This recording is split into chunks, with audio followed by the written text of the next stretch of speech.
How are you? Welcome in to the High Noon Rant. I am Pugs Moran. We do this every Monday through Friday at high noon-ish. Today, Mondays. Mondays are always a little bit, especially Mondays after I have my son for the weekend, because I have to dismantle the studio and there's a whole bunch of checks and balances that need to be fixed before we can sign on Monday after a weekend with the kid. I hope you guys had a good weekend, good Thanksgiving weekend. It's all part of the same holiday, right? I mean, nobody went to work on Monday. We did a show on Monday, but this is, hardly work compared to what you find folks do. Yeah, so it's back to normal today. What is normal? Well, every day at noon, we gather together here on radiomisfits.com and or YouTube or Facebook or however you access it. I don't know. There's a whole bunch of, I'm a Blue Sky guy now. I finally got an invite code to Blue Sky. Hold on. That's too much. Let me bring this down a little bit. Blue Sky is like a new Twitter thing. It's from that weird rock climbing, yoga doing, vegan bearded guy, Jack Dorsey. I couldn't think of his name. Jack Dorsey, the guy who started Twitter. He started something Blue Sky. So I'm new on Blue Sky. I got like 2 followers. Whatever. We'll see where that goes. Anyway, you can follow us on Twitter, Pugs Moran, Facebook, Pugs Moran, Threads, Pugs Moran, Blue Sky, Pugs Moran, wherever it is, Instagram, Pugs Moran. Not a lot of Instagram stuff. Got to do more Instagram stuff. Got to get more social, focused. It's important for distribution of creative content, which is the line that I'm in. All right, every day, Monday through Friday, news events. That's what we do here. Headlines, hot topics, current events, whatever it is that people are buzzing about. If it's something that's happening in the world today, I'm going to give it to you in a nice little 2-hour stream of consciousness rant. That's what this is. I just start talking and I prepare. Look, I prepare. I mean, it's not all just, what else is happening? No, I mean, I got stuff prepared. I make a list. I do it all morning long, and then I come on and I perform this list for you. And at the end of this show, I want you folks to know absolutely everything that you need to know about what's happening in the great, scary world in front of us. Monday through Friday. That's what we do. We do a second stream here also on the RadioMisfits.com podcast and streaming content platform. That one's called the Radio Misfits Show. That comes on at 9 p.m. Monday, Tuesday, Wednesday, Thursday, Friday. No Radio Misfits Show tonight. Sorry. I got a Monday night football game, and it happens to be a thing that I do with my son, and we watch the games together, and I will not be interrupted by maybe. No, I'm not even going to promise. I was going to say, maybe we'll do one later. No, I can't do that because now James is out of his schedule, but there will be no Radio Misfits Show tonight at 9:00.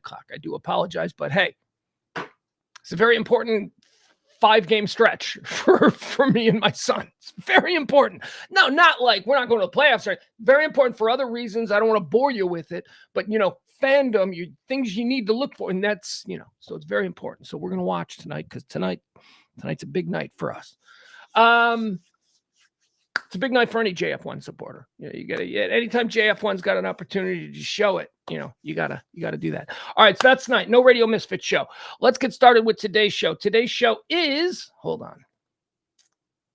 I'm not even signed on. Look at me. What the hell? Did my kid use my computer? Because something weird is going on. And he knows how to do stuff that I don't know how to do. So he changes something, and then I'm lost. I fixed it. I made it better. No, you made it different. And now I don't know what to do.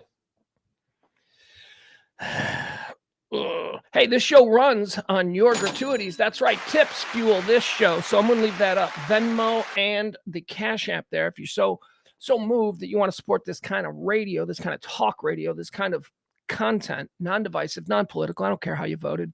It's not a big deal to me. What is that? All right. Sorry. Yeah, so there you go. I'll leave that up. We don't have an executive producer today. I mean, we do, the Seeley family, Dustin and Danielle's Midwest Family Thanksgiving. They had sponsored the last couple of shows because they dropped a really nice tip over the Thanksgiving holiday. But now it's a fresh week, and we are in the home stretch, so we're going to start pushing more and more over the next couple of days, but we're not going to do that now. Let's move forward. Let's get the show started. It is the High Noon Rant. I am Pugs Moran. It is the 27th day of November. Did you know? The 331st day of the year. It's only 34 more. Only Walter Payton left till the end of the year, till New Year's Eve. Get those New Year's Eve plans started. It really is Christmas time now. Oh, At the end of the show, maybe I'll tell. I want to get into the show. I want to get into all that we're doing. But I got some real, hey, I guess it's Christmas time type stories for you. We had a very nice weekend, my son and I. Very nice. We did things. And although Dallas isn't really Christmassy, it was kind of awesome that it was cold. Kind of awesome that it was a little cold, a little nippy in the air. All right, let's get started. As I said, it is the 27th day of November, year of our Lord, 2023. We execute.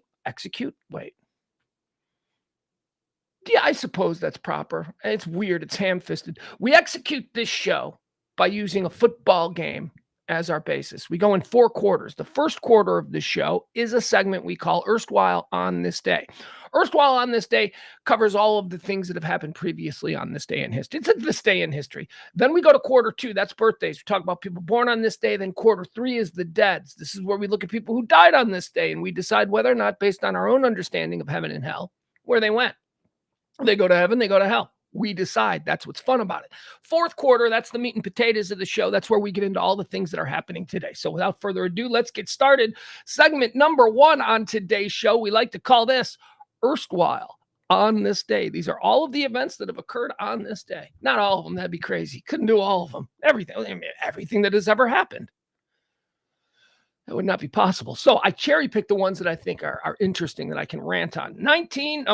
Going back even further. Erstwhile on this day, 1895, at the Swedish-Norwegian club in Paris, Alfred Nobel signs his last will and testament, setting aside his estate to establish what we now call the Nobel Prize, the Nobel Peace Prize. Fun fact, actually, I don't know if this is a fun fact. I think most people know it. The guy who left all his money to establish the Nobel Peace Prize is the guy who invented dynamite. Is that what it was? Dynamite? That's how he made his money. Blowing people up. And then he went, you know what? Maybe not such a good idea. Peace Prize time. On this day in 1924 in New York City, the first Macy's Thanksgiving Day Parade is held.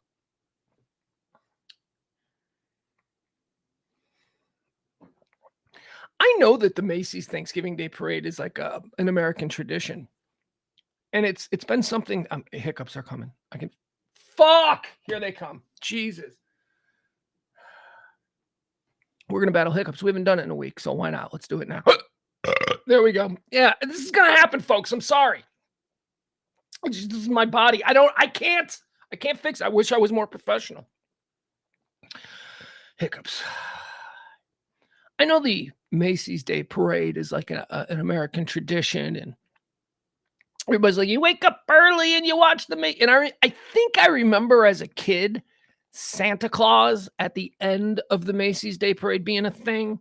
Like, wasn't that a thing? Like, you got to wait for Santa Claus. It means Christmas season. I think that was like, I guess, in my mind. And as I say, I know that it's like a real, people love the Macy's Thanksgiving Day Parade. I don't think I've ever watched it.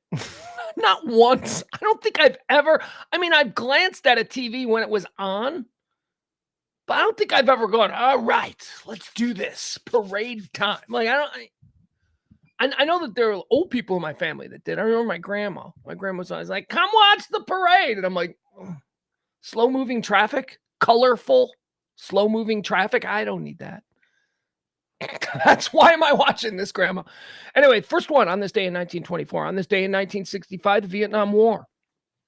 The Pentagon tells U.S. President Lyndon B. Johnson that if planned operations are to succeed, the number of American troops in Vietnam has to be increased from 120,000 to 400,000. That's right, the Pentagon. 1965. When was right-wing general, Republican icon, Dwight David Eisenhower, when did he make his vast military-industrial complex speech? I think that was 1959. So this is 1965. I got a whole bunch of stuff on this subject that I want to talk about later because, as I said, my son and I fell down a hole, a wiki hole, a bunny hole, but it was in real life. It was a real life hole. We actually explored these things. We did this weekend. And I want to talk about it a little bit. So I don't want to go too deep on this, what happened in 65 when the Pentagon advised Johnson, hey, let's crank this Vietnam bitch up. Let's go! Because it was on this day. At the acceleration in what would be possibly until Iraq, America's greatest military misdirection. Anyway, I was on this day in 1965. On this day, remember, vast military industrial complex, warned by a general who became president, warned us all. And we went, what's he talking about? On this day in 1975, the Provisional IRA assassinates Ross McWhirter after a press conference in which McWhirter had announced a renew. All right, so this is all right. I'll tell you what happened here. Ross McWhirter was a spokesperson. He was in charge of a British something. I don't know. He's like a British investigator or something. He was in charge of bringing the IRA, the Irish Republican Army, into line because they had been attacking the British. They had been attacking British interests. They had been attacking British police, all this kind of stuff. So this McWhirter guy gets up on TV in front of all the press. He's like, we're going to take these guys, these dirty, no good, blah. We're going to end this. Don't you worry. Not a problem. Steps off stage, gets into his car, gets killed by the IRA. It's like, I know you shouldn't support terrorists, but I am an Irish Republicanism is sort of in my blood. So, you know, you call them terrorists. I call them freedom fighters. I call the British colonists. So, you know. On this day, 1975, Provisional IRA assassinates Ross McWhirter after making a statement about bringing the IRA to heel. In 1978 in San Francisco, bad day for assassination, I guess, this day. 78, San Francisco. This is when the mayor was shot. Here, they made the movie Milk, Harvey Milk. Remember that guy? He was like the first openly gay politician, I guess, in America. And he was like a councilman in San Francisco. Because he was gay, some dude killed him. Just like that's what it was in 1978. You could just kill a gay guy. Half the people would be like, well, why did he do it? Well, he did it because he was gay. And then like half of the country would be like, oh, okay, at least he had a reason. That's where we were, man. That's how far we've come. I'm old and I'm Gen X. I remember I saw this shit as a kid. And now I'm a grown up and I'm like, okay, that's different. So, you know, we're changing. We're trying to, the good ones, the good Gen Xers are trying to keep up with, you know, the way you kids are deciding they're going to drive this boat. On this day in 1983, this is the thing, right? So are you flying today? We don't do plane crashes, but I do when they're kind of interesting. On this day in 1983, Avianca flight 011, a Boeing 747 crashes near Madrid's Barcelona airport, killed all 181 on board.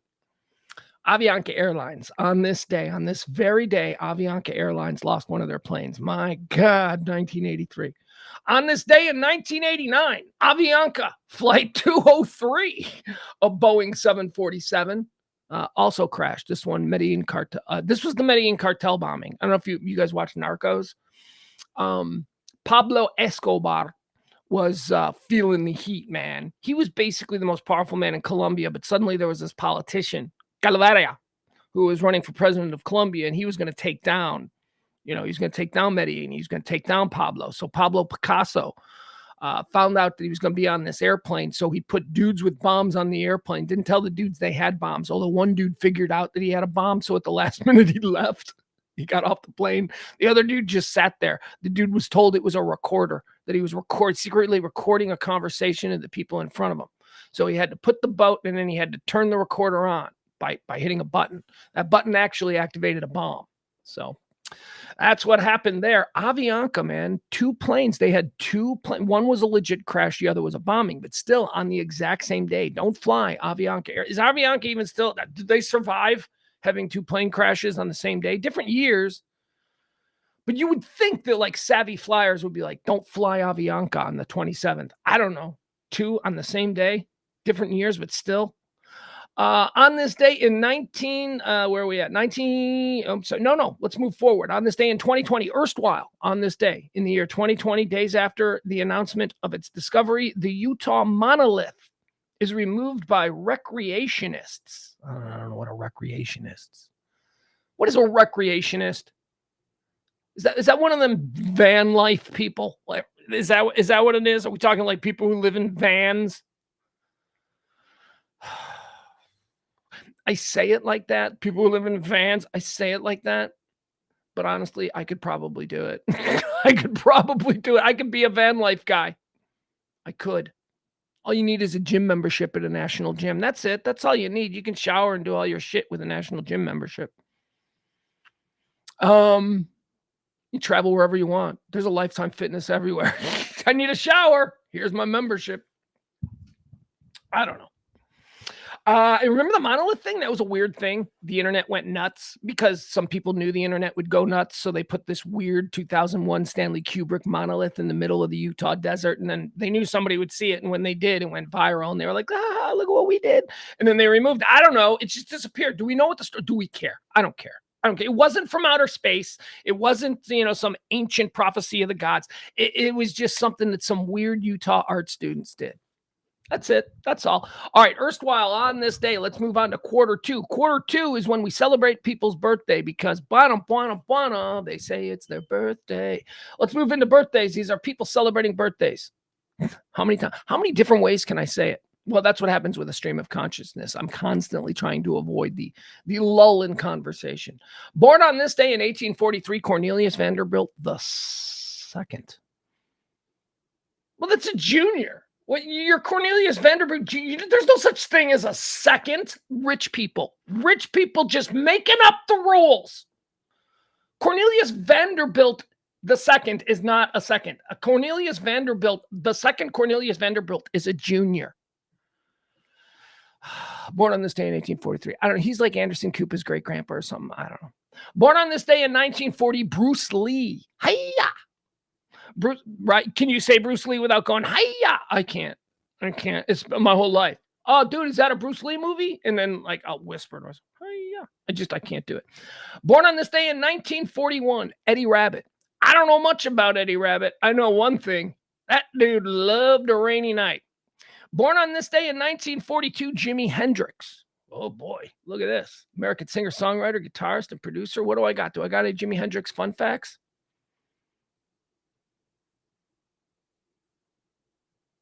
I think both Jimi Hendrix and Rick James, I think they were both AWOL from the military.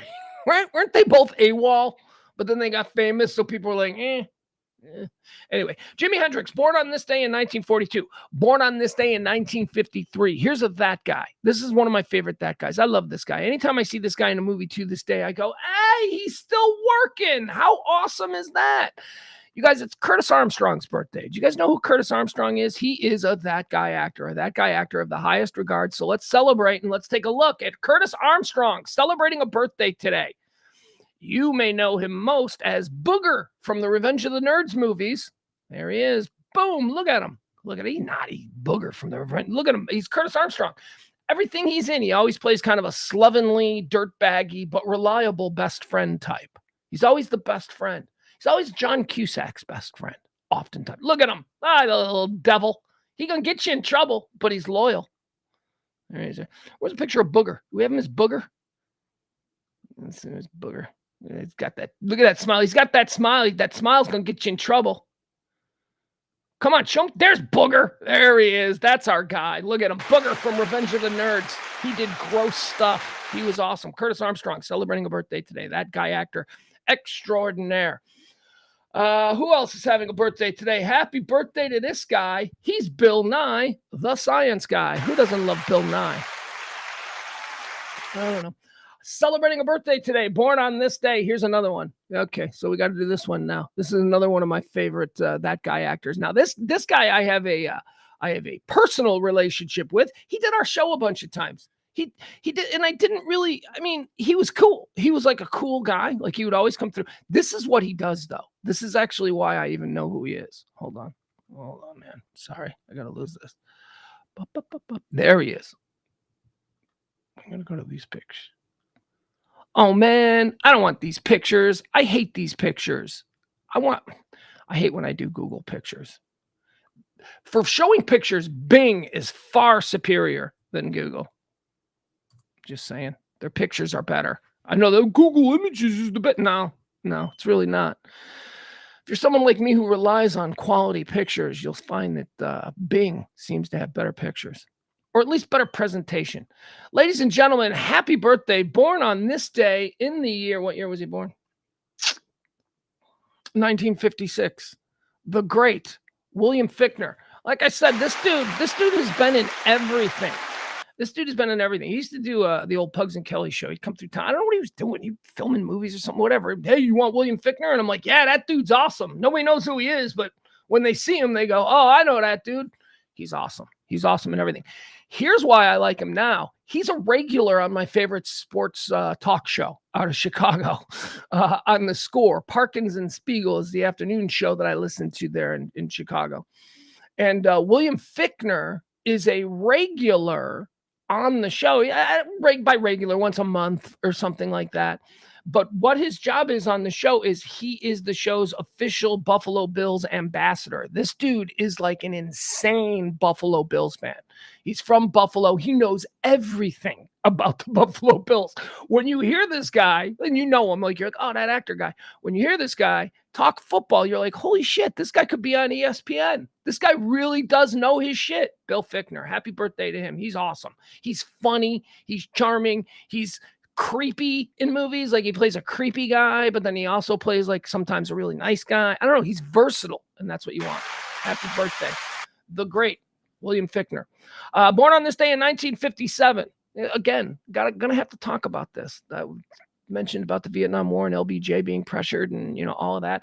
And now here we got this birthday. And this all ties into the adventure that my son and I went on this weekend. Happy birthday to Caroline Kennedy.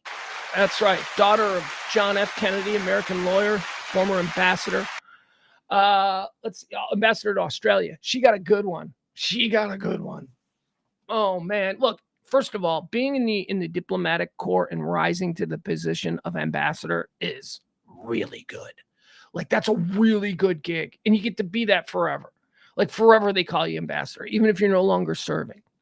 You're ambassador. You could literally make a restaurant reservation 40 years after you are an ambassador to wherever. Pogo. Is that even a place? Probably not.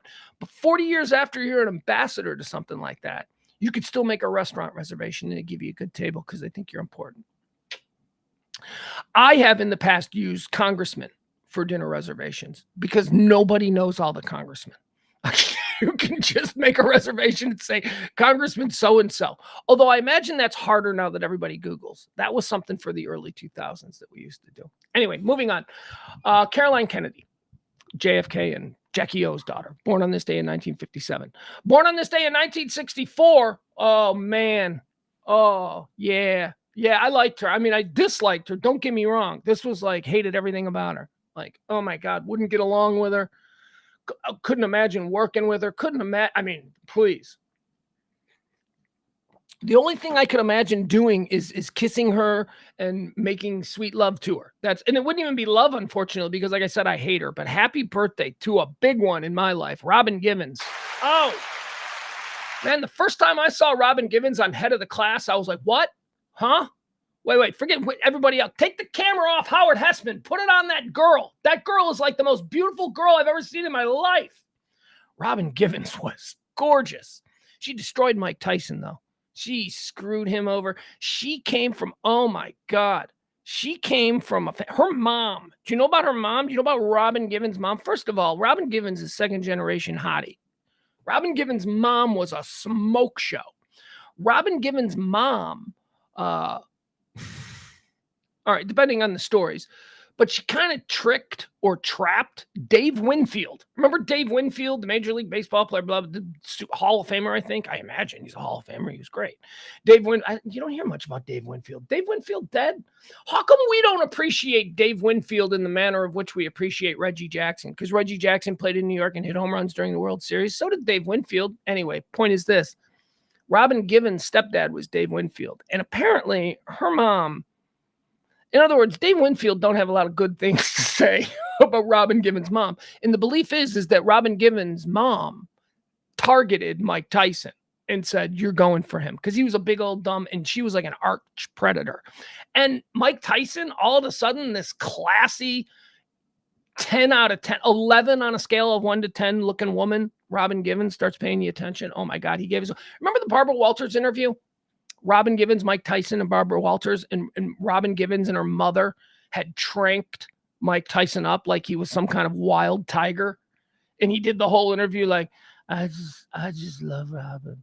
But tell me, Mike, Barbara, I don't do a Barbara Walters. Tell me, Mike, what kind of influence does Robin's mother have in your relationship? I love everybody. He was completely ripped. And they did that to him. Then he drove his car into a tree and, she cheated on him with Brad Pitt. That's another good story. Anyway, happy birthday, Robin Givens. You're gorgeous. All right, now we're going to celebrate a couple. This is big. This is iconic, you guys. This is big for us here in North Texas. This is crazy. Two dudes, umbilical twins, umbilical cousins, born on the same day, same year. Both of them are arguably not the big. One of them is not the big, but certainly of their sports and of the teams that they played for their entire careers here, not entire careers, but most of their careers here in North Texas. They're two of the best to have ever done it. They are two. One of these guys might be the best to have ever done it. And the other guy might be the best to have ever done it. And it's just crazy. They're both so iconic here in North Texas, born on the same day, the exact same year. Happy birthday to both Larry Allen and Pudge Rodriguez. Larry Allen and Pudge Rodriguez, exactly the same. They're exactly the same age, born on the same day. Larry Allen is name a better offensive lineman in Dallas Cowboys history. I'll ask you to do the same for Pudge Rodriguez with catchers and Texas Rangers. Hell, let's forget about catchers. Pudge Rodriguez might be the greatest Ranger of all time. He might be. He's my favorite. I mean, but that's just me. I also have a weird spot for Michael Young, but Pudge Rodriguez is the guy. Happy birthday, both Larry Allen and Pudge Rodriguez. Met Larry Allen once. He was mean. That's kind of what you would expect from Larry Allen. Not a friendly guy. Didn't want to chat. Born on this day in 1976. How about this guy? Jaleel White, Urkel, celebrating a birthday. Born on this day in 1985. Ugh, I hate this woman. Okay, so now since we did two that guy actors, we may as well do a that girl actor who I despise. It's probably mean and unfair. Like, it primarily has to do with the roles that she plays. She plays exclusively the most irritating, the most pampered. All right, here's what she plays. She plays the white girl, daddy's princess from the suburbs who, this is the character she always plays, who went to the very progressive university, who turned into this like raging lefty, everything. I hate this actress. That's the character she plays in everything. Ugh. So here she is. Happy birthday to Allison Pill. Oh my God, is she a hard pill to swallow? I hate this actress. Every character she's ever played, I've gone, is she intentionally trying to be unlikable? Or is she just... She does a lot of work with, first place I ever saw her was on, you ever seen that Aaron Sorkin show, The Newsroom? It's a really good series on HBO. It ran for like 3 seasons. It's really good. I really like it. But she was like one of the stars of it. She was a young journalist who just had all the best intentions, and that's not right. And she was so irritating. I hated her in that. Oh, God. Too bad, because she's kind of cute, right? Maybe. I don't know. Anyway, happy birthday, Allison Pill, I guess. What else was she in? She does a lot of like Ryan Murphy stuff. Like I think she was in a bunch of American Horror Story seasons. Ugh.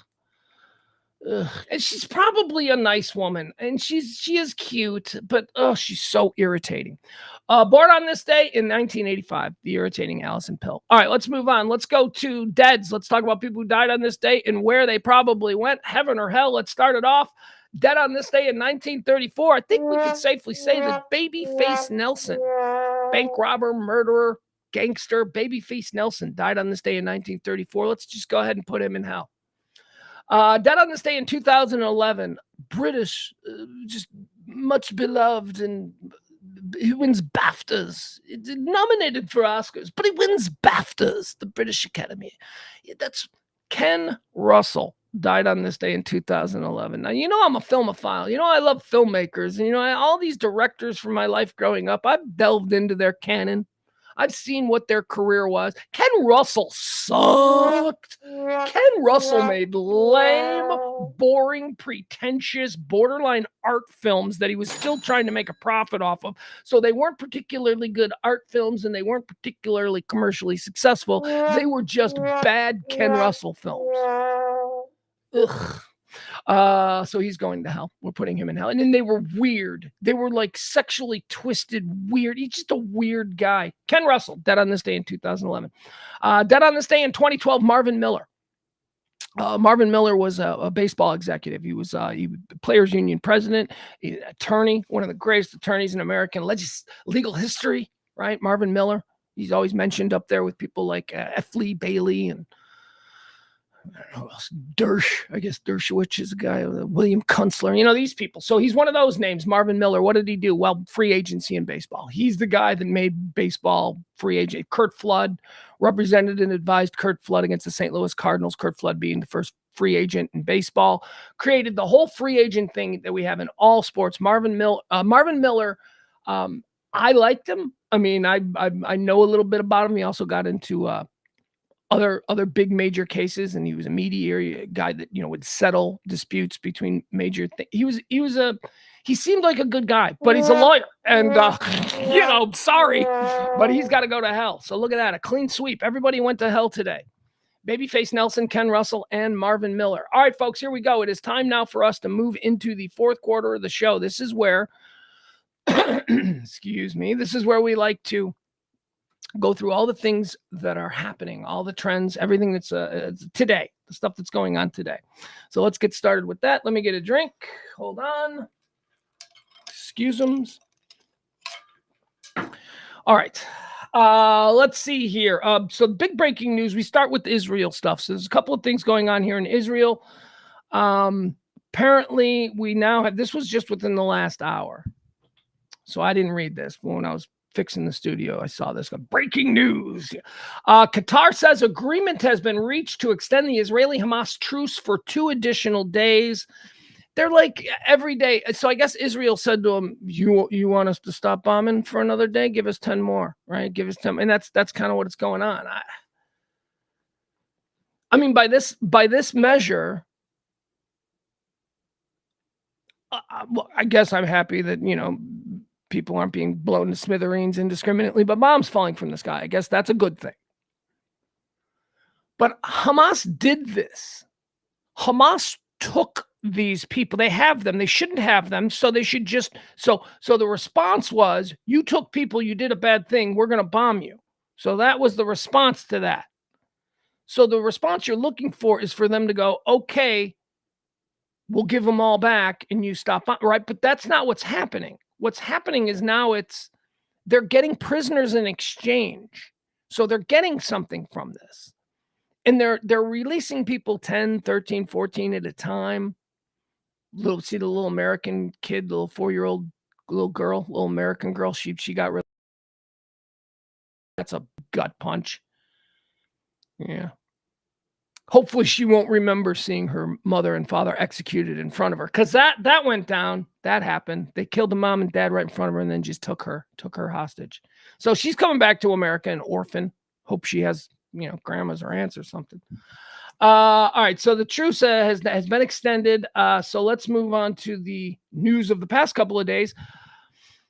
Initial group of 50 are being released. They're working on okay, so that's it. So 50 have been designated to be released. The 4th hostage group is what we were waiting for this morning. Since that, we've received word that 4th hostage group is this new group that is going to be released. And in exchange, there's now a truce for 2 days. All the men are still being held, which is interesting. These releases of hostages are all children and women and old people. Men are not being released. 3 Americans were promised to have been released. We're still awaiting words on 3 Americans. And there you have it. That's, look, That's what's happening. There's a truce. They're dealing. Qatar is heavily involved. Remember, the good folks in Qatar. Look at all the fun. Let's not forget all the fine work our new friends in Qatar have done. Qatar's not our friends. This is not their. This is transactional for them. This is not about them going, look, the right thing to do, my brothers. That's not what Qatar is doing here.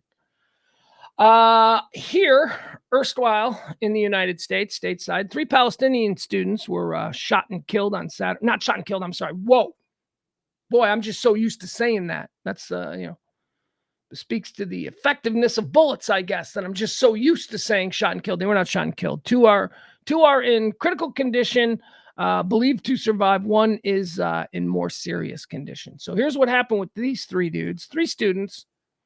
They're just three little Palestinian dudes over here getting an education. I don't know if they're immigrants or not. There are Palestinians who are born here. We do know this, right? Like, we do know that there are culturally, committed Palestinian second generation here in America. So I don't know what they were, but they were going to one of their grandmother's house for a Thanksgiving dinner on Saturday night. So look at this. They're embracing our culture. They're embracing our holidays. They gotta get out. Oh, leave them alone.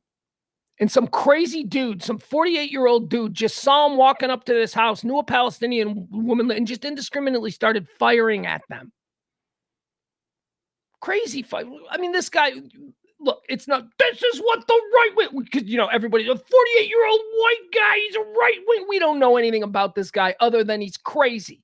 Other than he's the kind of guy who takes his gun that he has medication. He's probably not diagnosed, and he is in this moment. He's just going to shoot 3 people because in the world he's currently existing in, crazy world, that makes sense. That's the only thing we need to be focused on. This crazy guy. Ugh. Crazy guys getting their guns. Suspect has been arrested. Suspect arrested in shooting of 3 Palestinian students in Vermont. 20-year-olds were going to a family Thanksgiving dinner when a white man, I get it, but see how they try to gin us up? A white man with a handgun fired on them. This comes from The Guardian. So it's not a fly-by-night organization. It's an actual, they've done stories before. So white man, they chose to go with white man because color is important here. Because why is it important? Not really it's important to stir up people who want to be all racially agitated. That's why it's important to put that there. A suspect was arrested on Sunday in the shooting of 3 Palestinian students in Burlington, Vermont the night before, police said, adding that contrary to media reports, the shooter did not speak before firing. Because a lot of media, because again, gin him up. What did he say? Did he say Trump 2024? That was probably going around. Police are saying, nah, he didn't say anything. He just indiscriminately just started shooting. Jason Eaton, 48 years old, was arrested on Sunday afternoon near where the men, all 20-year-olds, were shot. The Burlington Police Department announced. They said he lives in an apartment. That's always the case. It's always a dude like me. Seriously, man. It's always a dude like me, middle-aged, living in an apartment. You look at him, you take a 30,000-foot view of their life, and you're like, shit didn't really work out well for that guy. Well, you can say the same about me, but at least I'm happy. I'm a middle-aged white man. I'm a middle-aged white man who has felt the screws of an unfair system. I've also benefited from them. I willingly acknowledge that as well.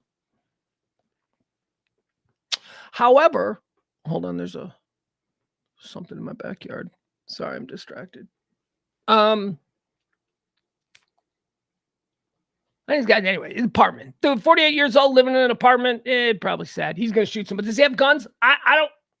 Well, Jason J. Eaton, 48, was arrested Sunday, Burlington Police Department announced. They said he lives alone in an apartment close to the scene, a search of which revealed evidence that gave investigators probable cause to believe that Mr. Eaton perpetrated the shooting. They found stuff. They found, they pulled up his Facebook page and found out that he's I don't know, pro-Israel or something. I don't know, whatever. The victims, okay.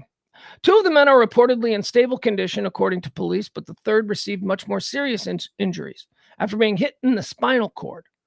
The chief of police recommended caution when it came to identify a motive in the attacks. The fact is that we don't know as much as we want to know right now. the chief said. But I urge the public to avoid making conclusions based on statements from uninvolved parties who know even less. And that would be the people online. Now, when I say this, here's what I know. I know 3 Palestinian students were killed by, and now I know he's a white man because the Guardian felt they needed to tell me that. Again, the only time color is important in a story is if there is a be on the lookout. That would be the only time. And crazily enough, cities don't do that anymore. Like if the person is a be on the lookout for a black kid 19 years old wearing that, they don't say black anymore. But that's the only time you should, because you're looking for somebody. You need to be able to. Yet, the Guardian is they're willing to just throw out that this guy. And I know that if you're one of these people who are, I'm not even going to say left-leaning, but if you're at the far left, you think that what I'm saying sounds like I'm taking up for the white man. I'm not. I'm talking about the role that the media plays in creating this idea that, I don't want to go into it with you people. Anyway, we got a lot more to talk about. 3 Palestinian students were shot. We don't know anything about this guy's motives, despite what you might read online. He's probably a Trump supporter, but we don't run with that. I think probably. I mean, it seems like, we don't know that. We don't know that. And thanks to the Guardian, we know that he's a white guy. All right. Derek Chauvin. Let's talk about another white guy having a bad weekend. Derek Chauvin. Remember him? He's the guy that kneeled on George Floyd. He got shanked in prison. You knew this was coming. I'm surprised. I mean, I imagine life in prison for a former cop first of all, life in prison for a former cop is not good. But life in prison for a former cop who, is known, there's video. People saw the video. People can make the whatever distinction between good police work and raw animal brutality they want. Fact of the matter is that I'm guessing the people that he's living with in prison, I bet he's had a lot of arguments with people about it, is what I'm saying. So I'm surprised. He's gonna die. I think he's gonna die. He's probably gonna die. I mean, that's a thing. That's a thing. A dude trying to make his bones in prison. You kill that guy, all of a sudden you're more important in your little dirtbag group. Anyway, he was stabbed. Yeah, he's gonna survive. He's gonna be fine. They got snow up north. They're talking about a big snowstorm that's, I guess, going to come dump 30 inches in upstate New York. So be on the lookout for that. Snow. They're all talking about snow. Here's one we can have some fun with. This was this hurt this morning. Byron, the internet says he's fine and also dead. Yeah, that's the internet for you. It's funny because I'm old enough to remember the entire arc and flow of the internet as it stands to this day from its origin. So I do remember in the very early days, anything that was online was not to believe. Was not. In fact, it was bad if someone said, "Where'd you read it?" And you said, "On the internet." And then everybody in the room would go, "He read it on the internet." And then all of a sudden the internet became real. And then all of a sudden, it was not a joke. Where'd you saw it on the internet? Send it to me. Link it to me. Whatever. Now everybody's believing it. But now we're at a point again where it's come full circle. Now we're at a point where you don't believe anything on the internet again. But there was like a sweet spot. There was a period of time where shit that was on the internet was believable. And now it's just not again. Marty Krofft died. Okay? Marty Krofft died over the weekend. Who is Marty Krofft? Well, Marty Krofft is one half of Sid and Marty Krofft. They were Sid and Marty Krofft. They were puppeteers. They were awesome. They were amazing. I mean, my earliest memories of being entertained. Seriously, I mean, my first favorite thing that I remember was HR Pufnstuf. I mean, as like 3 years old or whatever. I mean, my earliest thing that I remember was HR Pufnstuf. And then Sigmund and the Sea Monster. And then Land of the Lost. Remember Land of the Lost with the Slee Stacks? And Chaka. Remember Chaka, the little monkey boy? Land of the Lost, the Marshall family. They fell in some time warp and they ended up in prehistoric dinosaur times. Oh, Saturday mornings, man. cartoons were fine. I loved cartoons. Thank you. Good. We'll do some Yogi Bear. We'll do some we'll do some Scooby Doo, right? All that stuff. But when it was time for the Croft shows, that was like real costumes and real people. Marty Croft was the business part of it. There were two brothers. It was Sid and Marty. Sid was the crazy, wild creator, and Marty was his younger brother who was in charge of the business. Marty, the younger brother, is the one who's dead. Weirdly enough, 9 years older is Sid, and Sid's still alive. Sid is still alive. Here, I don't know if you remember these, but thought we could watch this. Because why not? Because who doesn't love retro sentiment? I do. I want to talk a little bit about what Sid and Marty Croft created. But first, just if you're unfamiliar, so... Jeez. Huh. Hold on. Yeah, there we go. All right. Yeah, that's it. All right. Here, watch this. All right, so this was the theme to HR Puffin Stuff. This was how it opened. The premise, hold on, what was the premise of HR Puffin Stuff? HR Puffin Stuff's premise, because all of them, they all had like the typical plots, right? It was either like Stranger in a Strange Land, or wait, is that what HR Puffin Stuff was? Yeah, HR Puffin Stuff was a kid, and he had a magic flute that could talk. And somehow he wound up in this land. No, he was kidnapped by the witch. Hold on, I'm working through this in my head. He was kidnapped by Witchy Poo because Witchy Poo wanted the magic flute. Witchy Poo took him to the island of the living, where everything on the island was alive. The trees, the ground, the houses, the hats, everything was alive. And the mayor of Living Island is a dragon named HR Puffin Stuff, who rescued the boy and his magic flute and is keeping him safe from the evil Witchy Poo. That's what it is. This is a good and evil theme mixed with Stranger in a Strange Land. All right, here we go. Let's watch this. So this is that show. This show is so weird, but I loved it. HR Puffin Stuff. Who's your friend when things get rough? HR Puffin Stuff. Can't do a little 'cause you can't do enough. Once upon a summertime, just a dream from yesterday, a boy and his magic golden flute heard a boat from off the bay. Come and play with me, Jimmy, come and play with me, and I will take you on a trip far across the sea. But the boat belonged to a cookie or witch who had in mind the flute to snitch. From her broom broom in the sky, she watched her plans materialize. She waved her wand, the beautiful boat was gone. The skies grew dark, the sea grew rough, and the boat sailed on and on and on and on and on and on. But Puffin Stuff was watching too and knew exactly what to do. He saw the witch's boat attack, and as the boy was fighting back, he called his rescue racer crew as often they'd rehearsed, and off to save the boy they flew. But who would get there first? But now the boy had washed ashore, Puff arrived to save the day, which made the witch so... We don't need HR Puffins. We don't need. I didn't think that they really went all in with the theme songs back in the day, huh? That was full story. Gave you the entire back context, everything. HR Puffin Stuff. That was Sid and Marty Croft. Marty Croft dead. What else did they do? They did a lot of cool stuff. They did Sigmund and the Sea Monster. That was one that I really liked. That was about a boy, two boys. Johnny Whitaker, one of the kids from Family Affair. Remember that show, Family Affair? The redheaded kid. I don't know. He was either Buffy or Jody. I'm not sure. One of them. But anyway, he was one of the kids, and he and his buddy, they found a sea monster named Sigmund on the beach. And Sigmund was exiled from his underwater kingdom because he wouldn't scare people.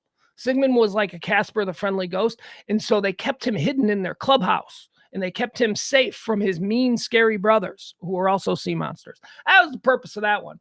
Then there was a Lidsville. I don't know if you remember Lidsville. Lidsville was just about hats. And then there was, what else did they do? They did the Boogaloos. Was the Boogaloos them? I think it was. That was kind of like they were a rock band living in a forest. I don't know, man. All I can tell you is that they were awesome. And yes, it was all drug themes. HR Puffin stuff. Do you know, this is so funny. HR stood for Sid Croft, who was like the creator and the party guy. Hey, man, he was always on LSD and shit. HR Puffin stuff. HR stands for hand rolled. It's joints. HR Puffin stuff. That's who that character was. Lidsville. They made a whole show called Lidsville. A lid is an ounce of marijuana. That's the street term for it. All crazy LSD stuff. Even the theme song there that I should have listened while we were playing it, but the theme song to HR Puffin stuff has a whole bunch of drug references, whole bunch of like not direct drug references, but like, hey man, getting stoned. It's like weird. Like, what did he say? Wait, what did he mean by that? Because that could also mean that's what it was. Marty Krofft, the businessman, he always denied that. So Marty Krofft actually said when confronted with Sid said HR Puffin stuff. Sid Croft, the creator, said HR Puffin stuff stood for hand-rolled puffin stuff. When confronted with this, Marty, the businessman, said, no, I'm tired of all these counterculture hippies trying to ruin what my brother and I have created. HR Puffin stuff doesn't stand for hand-rolled. It stands for His Royal Highness. It's just backwards. So that's what Marty Krofft, who died, that's what Marty Krofft tried to get the press to believe. Meanwhile, Sid's going, what'd he say, man? Nah, man, that ain't right. These guys were awesome. Sid and Marty Krofft, they built a theme park once and it went, completely under, but it was still a cool idea. Marty Krofft is dead. Fat kids is trending. Big story out about fat kids. We got a bunch of fat kids. We got to stop having fat kids. There you go. That's what you feed your kids better. Look, my son, I got a big kid. I guess, if you got a skinny kid, you might look at my kid and go, that's a fat kid, but he's not fat. He's not fat. Like, he's not like a fat guy. I'm a fat guy. Like my kid is just big. He's just like a big, awkward 14-year-old who's, still his body's forming and all that. But with that said, my kid, if left to his own devices, he would be a real fat kid because the way he eats and the way he's like, is there anything to do? No. Okay. Well, then I'm just going to lay on the floor and stare at my pad.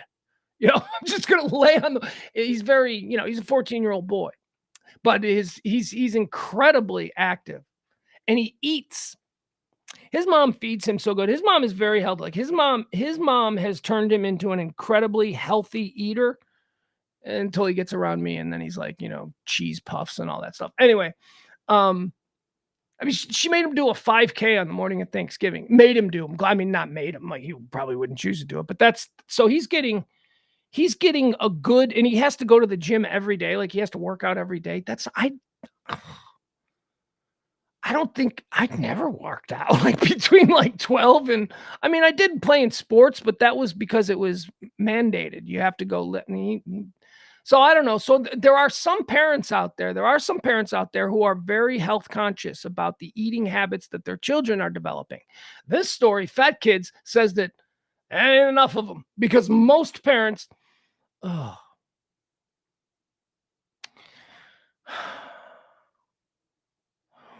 we were at Six Flags, me and my kid.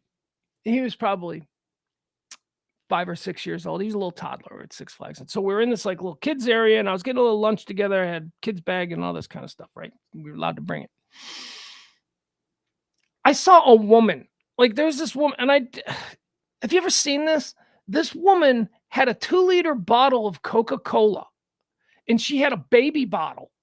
And she was pouring a 2-liter of Coca-Cola, not even like Coke Zero or Diet Coke, fully leaded Coca-Cola into a baby bottle. And then she put the bottle and she gave it to the baby. And the baby's like, blah, blah, blah. That's why we have fat kids. I'm like, are you kidding me? Really? Man, My kid gets water, maybe milk, maybe warm, maybe juice. We'll give him some some non-sugared juice, but straight up Coca-Cola for kids. And I sit there and I judge that, but I think back on how I was raised, and now I wasn't raised by a. See, now it's negligence. It is negligence now if you're filling your baby's bottle with 2-liter Coke. But back when I was in Gen X, it wasn't negligent. I mean, people were still smoking during pregnancy. They didn't know. It was just, well, have some of this. But now, today, it's just negligent. It's like, it's like someone driving without their seatbelt. Now everybody puts their seatbelts on. Back when I grew up, nobody wore seatbelts. World changes. Fat kids. All right, parents, stop putting Coca-Cola in your baby's bottle. Come on. Conor McGregor's in trouble. Conor McGregor's in trouble by the Irish government because the Irish government doesn't like what Conor McGregor's been doing in the wake of some riots that occurred after a school. I'm gonna call it a school attack because I've been studying up on this. A dude who was from another country. He's not Irish, but he'd been there for a while. He went a little bit nuts, and well, he did some bad things. He hurt some people, and that caused a riot. That caused there to be, interestingly enough, there is a British right-wing troublemaker named Tommy Robinson. He's been a troublemaker over there for a while. I mean, he's an interesting guy, but he's always in trouble over there.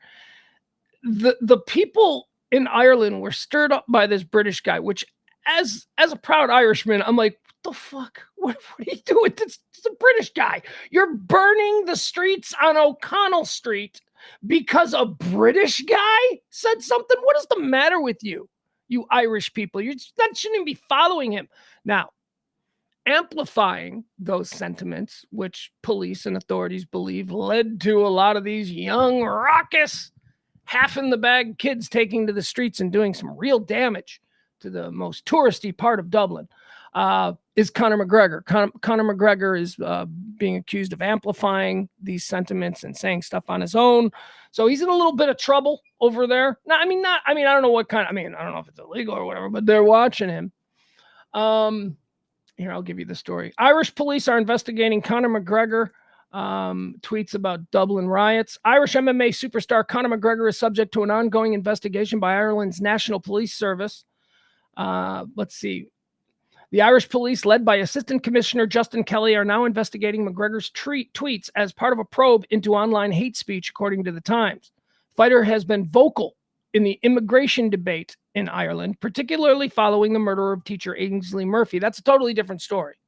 The story of Aisling Murphy is really frightening, and it really needs to be addressed. But that is not what started the riots. What started the riots was a reaction to this other thing that people went, see, this is just like, and we don't know that it's just like the Ainsley Murphy situation. We don't. So that's why they're mad at him, which is really interesting because mark my words, folks, saying it right here on the 27th day of November, year of our Lord, 2023, Conor McGregor is going to be president of Ireland. He is. It's going to be awful. I mean, he's a dumb guy. He's entertaining as hell. He is. Look, I've known Conor, not known, but I've been aware and I've been watching Conor McGregor since before he was in the UFC. I remember, was it Cage Rage? Is that the British one that he dominated? I remember when he was dominating over there in Cage Rage. I remember going, holy shit, because he's always been Conor McGregor. So even before he was known as Conor McGregor, he was still the mouthiest, funniest, most shit-talkingest fighter you ever saw. And he was an Irish kid, and I'm always rooting for the Irish kids, and he came out with the flag. So I liked him, and I've been watching him. I've been watching him his entire career. He's dumb as a bag of hammers. Conor McGregor is an emotional idiot. He is complete. He can't control himself. He knows this too. I don't know if you've seen the Netflix documentary about him. He knows all of this about himself. And his poor, beautiful fiance of 15 years. They've been engaged. Marry the woman, Conor. Marry her. She's like, you're an emotional infant. You know that you cannot control. You're too volatile. Oh, I know. He's not a really smart guy. Here's what he is. Seems to be a very good guy. Conor McGregor seems to be a good dude. Not like what I mean by that is If Conor McGregor was your buddy in your group of guys, you would rely on him. You'd be like, no, man, he's stand up. You can totally, he is loyal to his people. He's got love. He's got compassion. He takes care of the people in his universe. It's just that, as with most loudmouth dummies, and there's a lot of them in this country, a bunch of loudmouth dummies, they're really great with the people in there. They're beloved, but it's like they start running their mouth and it's like, ugh. But Conor McGregor wants to be in politics. And I'm telling you right now, as I said, on this day, the 27th day of November, year of our Lord 2023, Conor McGregor is going to be president of Ireland. I'm not saying in 6 months. I am saying that that's what he's working to. This dude, you have to understand how incredibly popular he is. He is wildly popular in that country. That country loves him. I'd be very afraid. I'd be very afraid of Conor McGregor being president of Ireland. That's how Ireland's going to start wars, because Conor McGregor is not smart. Nice. He seems like a nice guy. He's volatile. Pops off. You're in a bar. You say something to you. He will punch you. He will punch you because he cannot control himself. But that doesn't mean that, if you can't make it, he won't run by and pick up your mom and take her to the doctor's appointment for you, because that's also the kind of person Conor McGregor is. People are complicated. He's in trouble, though. The police are looking at him. But boy, oh boy, don't make him a martyr, Irish police, because this dude is going to run. Delivery. We're in the delivery season. I know this neighborhood. This neighborhood is just lousy with UPS, Amazon Prime, FedEx trucks, postal service delivery, all of that shit. So the delivery wars are going on, and it's been announced, I guess. Apparently, this is a thing. Apparently, this is something that people pay attention to. I never thought about it, but it is interesting. Ladies and gentlemen, Amazon. Amazon is now the -- deliverer. Is that the word? Deliverer. Amazon Prime is now the #1 deliverer of packages to American homes. Oh my God. They surpassed UPS. Big Brown. Big Brown was it. Now, Amazon had surpassed FedEx in 2020. So 2020, the pecking order, until this year, until it was released, the pecking order was UPS #1, Amazon Prime #2, FedEx #3. However, these are just in the package category. As far as home deliveries of just all things coming to your home, that is still the United States Postal Service. The United States Postal Service still outdoes both Amazon Prime and it says here FedEx or UPS 2-1. So there's still, I guess that would make sense 2-1, because you probably get some form of mail delivered to your house every single day, whether it's junk mail, whatever. And then maybe every other day, if you're a crazy Amazon Prime shopper, maybe every other day you get a package. Although this time of year, every day. Okay, so Amazon.com. Amazon has grabbed the crown of biggest delivery business in the United States, surpassing both UPS and FedEx in parcel volumes. The Seattle e-commerce giant delivered more packages to U.S. homes in 2022 than UPS, after eclipsing FedEx in 2020. It's also on track to widen the gap this year, according to internal Amazon data and people familiar with the matter. The U.S. Postal Service is still the biggest parcel service by volume. It handles hundreds of millions of packages for all three companies, nearly 2-1 over their FedEx model. All right, so here's the thing with Amazon. This is how Amazon did it. So with UPS or with FedEx, that's all they do. It's all they do is package delivery. So when you want your package delivered and you go to UPS, you go to FedEx, you pay for the package to be delivered. And that's it. That's a nice little business transaction. Everybody's done. Everything's good. Prime. Man, they're also going to give you access to their Netflix, their version of Netflix, which is you get video. And that's really how most people, I think, became Prime members, for the access to Prime movies and Prime TV. And then they realized, oh, wait a second. You mean if I buy something on Amazon because I'm a Prime member, that's how they did it. They did it because it was, free delivery. Let's do it on Amazon. So you just started using Amazon for everything. And what you realize is that when you're buying shit, no matter what it is that you want, Amazon is going to have it. that's how people came to realize that Amazon is the place to go to buy absolutely everything all the time, anywhere, delivered right to your house, in some cases within the hour. What Amazon has been able to do as a business has absolutely changed consumerism. We're different.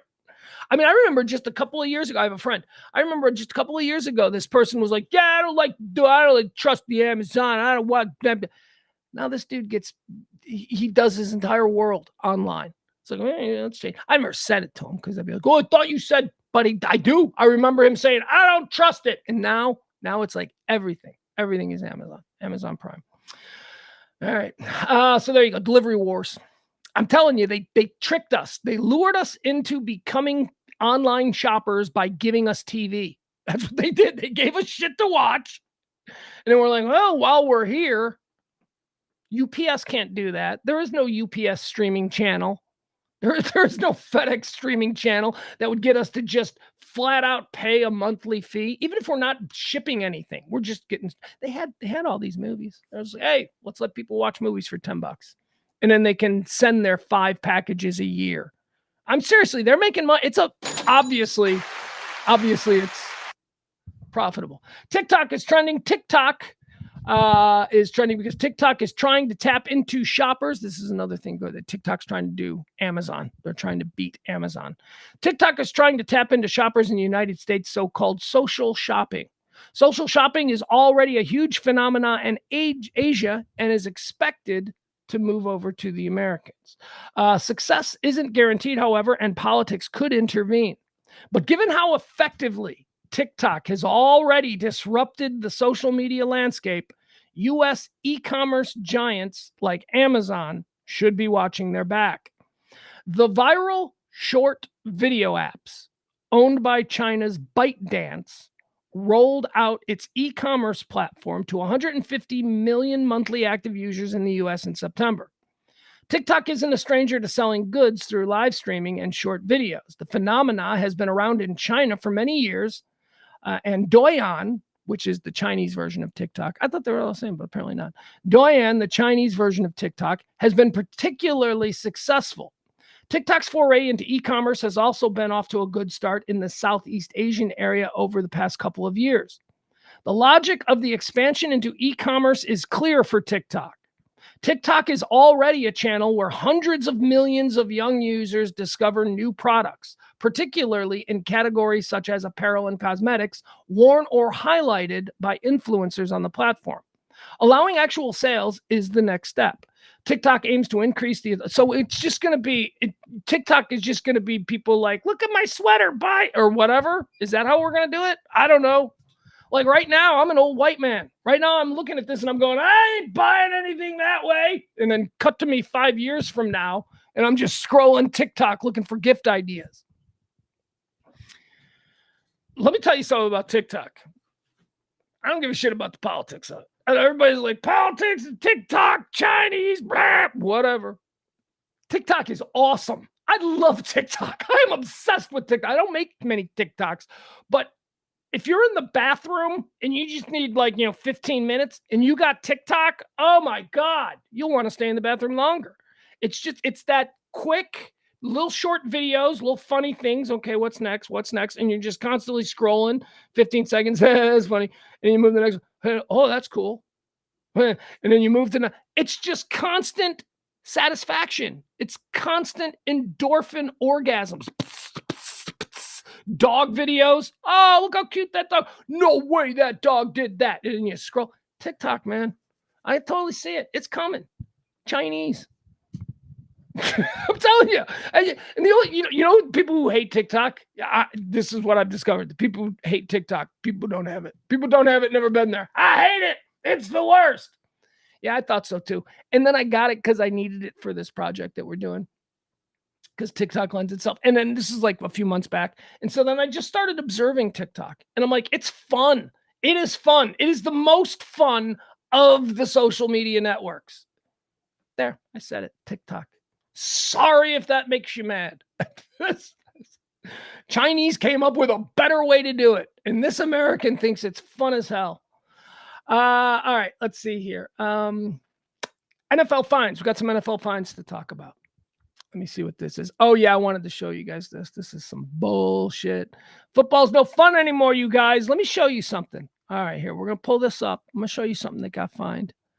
$43,000. $43,000. Can you believe that? Oh, really? You're going to make me watch a commercial, aren't you? Yeah, you sure are, you sons of bees. Okay, hold on.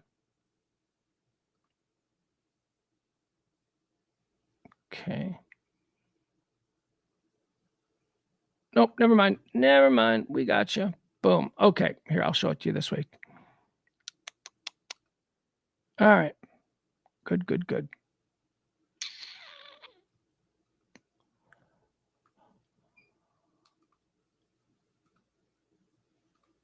Okay, so I want to show you guys this. This is a fine that was handed down by the league, and a lot of people are going nuts about it, and I think they should be going nuts about it. This was a $43,000 fine. $43,000 fine on Amon-Ra St. Brown, wide receiver for the Detroit Lions, for throwing a block. $43,000. Now watch this. Now, full disclosure, I'm a Bear fan. You guys know I'm a Bear fan. So this is, I should be like, no, he totally does. No, he doesn't. He does not deserve it. Joaquin Brisker was fine. He didn't get hurt. Nobody was hurt. As a matter of fact, after the play, it looks like it's a nothing play. There's no flag thrown. At least not that I saw. There's no flag thrown. And then a week later, he gets blindsided with a $43,000 fine. Okay, so here's what you need to be looking for. See this right here? You can see this is Amon-Ra St. Brown, okay? Amon-Ra St. This is who you're watching. This is Amon-Ra St. Brown right here. And this is Joaquin Brisker, okay? This guy is going to block this guy. And I want to show you the block he threw that made him $43,000 poorer. Here you go. Changing the play, killing it to a run. All right, so are we following him? Here he is right here, right? Well, this is Brisker, isn't it? Yeah, I think this is guy, but it looks like he's going to hit him. All right, so watch this. Here he is right here. I think it's going to be a block on this guy right here. One play, and Montgomery. He takes it out across the 40. You see that block? He takes it out across, killing it to. Let's watch it again. Here it is. It's this guy, okay? It's the block on this guy. He throws this block, and it cost him $43,000. This is just football. A run play, and Montgomery. He takes it out across to a run play, and Montgomery to a run play. I don't know. I mean, I think that it's well-intentioned, all of these helmet to helmet and all of this kind of stuff, but at what point does it start becoming more dangerous for the people playing because players now are pulling up and not doing what they would normally do? That was not, in my opinion, there was no flag thrown. $43,000. All right, moving on. Here's something else that happened yesterday during football. So it was fun football stuff. So yesterday, neither my Cowboys nor my Bears were playing because Bears are on Monday night tonight. Nope, let's get rid of that. So I spent most of the day yesterday watching here. Oh, why did I pull it off of this? Sorry. I spent most of the day watching Red Zone, which here we go. Hold on. Give me a second here.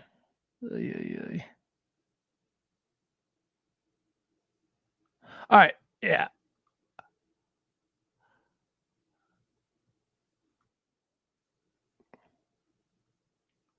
All right. Here we are. All right. So as I said, sorry, that's weird. My teams didn't play Cowboys or the Bears, so I had no games to watch on Sunday. So I spent the entire day watching Red Zone, which is, something I look forward to. It's one of the cool things about. Hold on.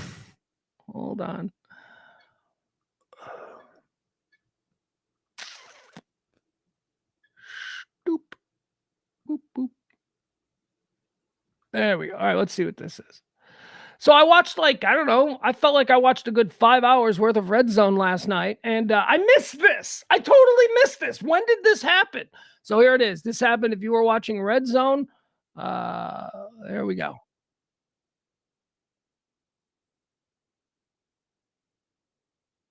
Fudge. Alarm going off Here in we the go. studios of NFL Red Zone right now. There we go. Well, ladies and gentlemen, this is a first in my 20-something year broadcasting career. We have an alarm going off in the studios of NFL Red Zone right now, in our studios here in Inglewood, California. We are being told we need to evacuate the building. We do not know the nature of the emergency. You can probably hear the alarm going right over the top of my right shoulder here, as it is something absolutely unprecedented for us. We have this game. Yes. Well, ladies and gentlemen, there you this have is a it. first in They my... they evacuated the studios in the middle of the red zone. I guess this is when I was cooking dinner. This must have been when we had steaks yesterday, so I turned off.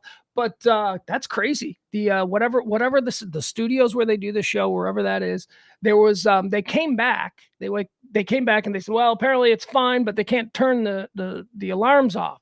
So they came back and he just did the red zone, and the whole time you were hearing whoop, whoop, please evacuate the building. Please and he's trying to talk over it. It was very interesting.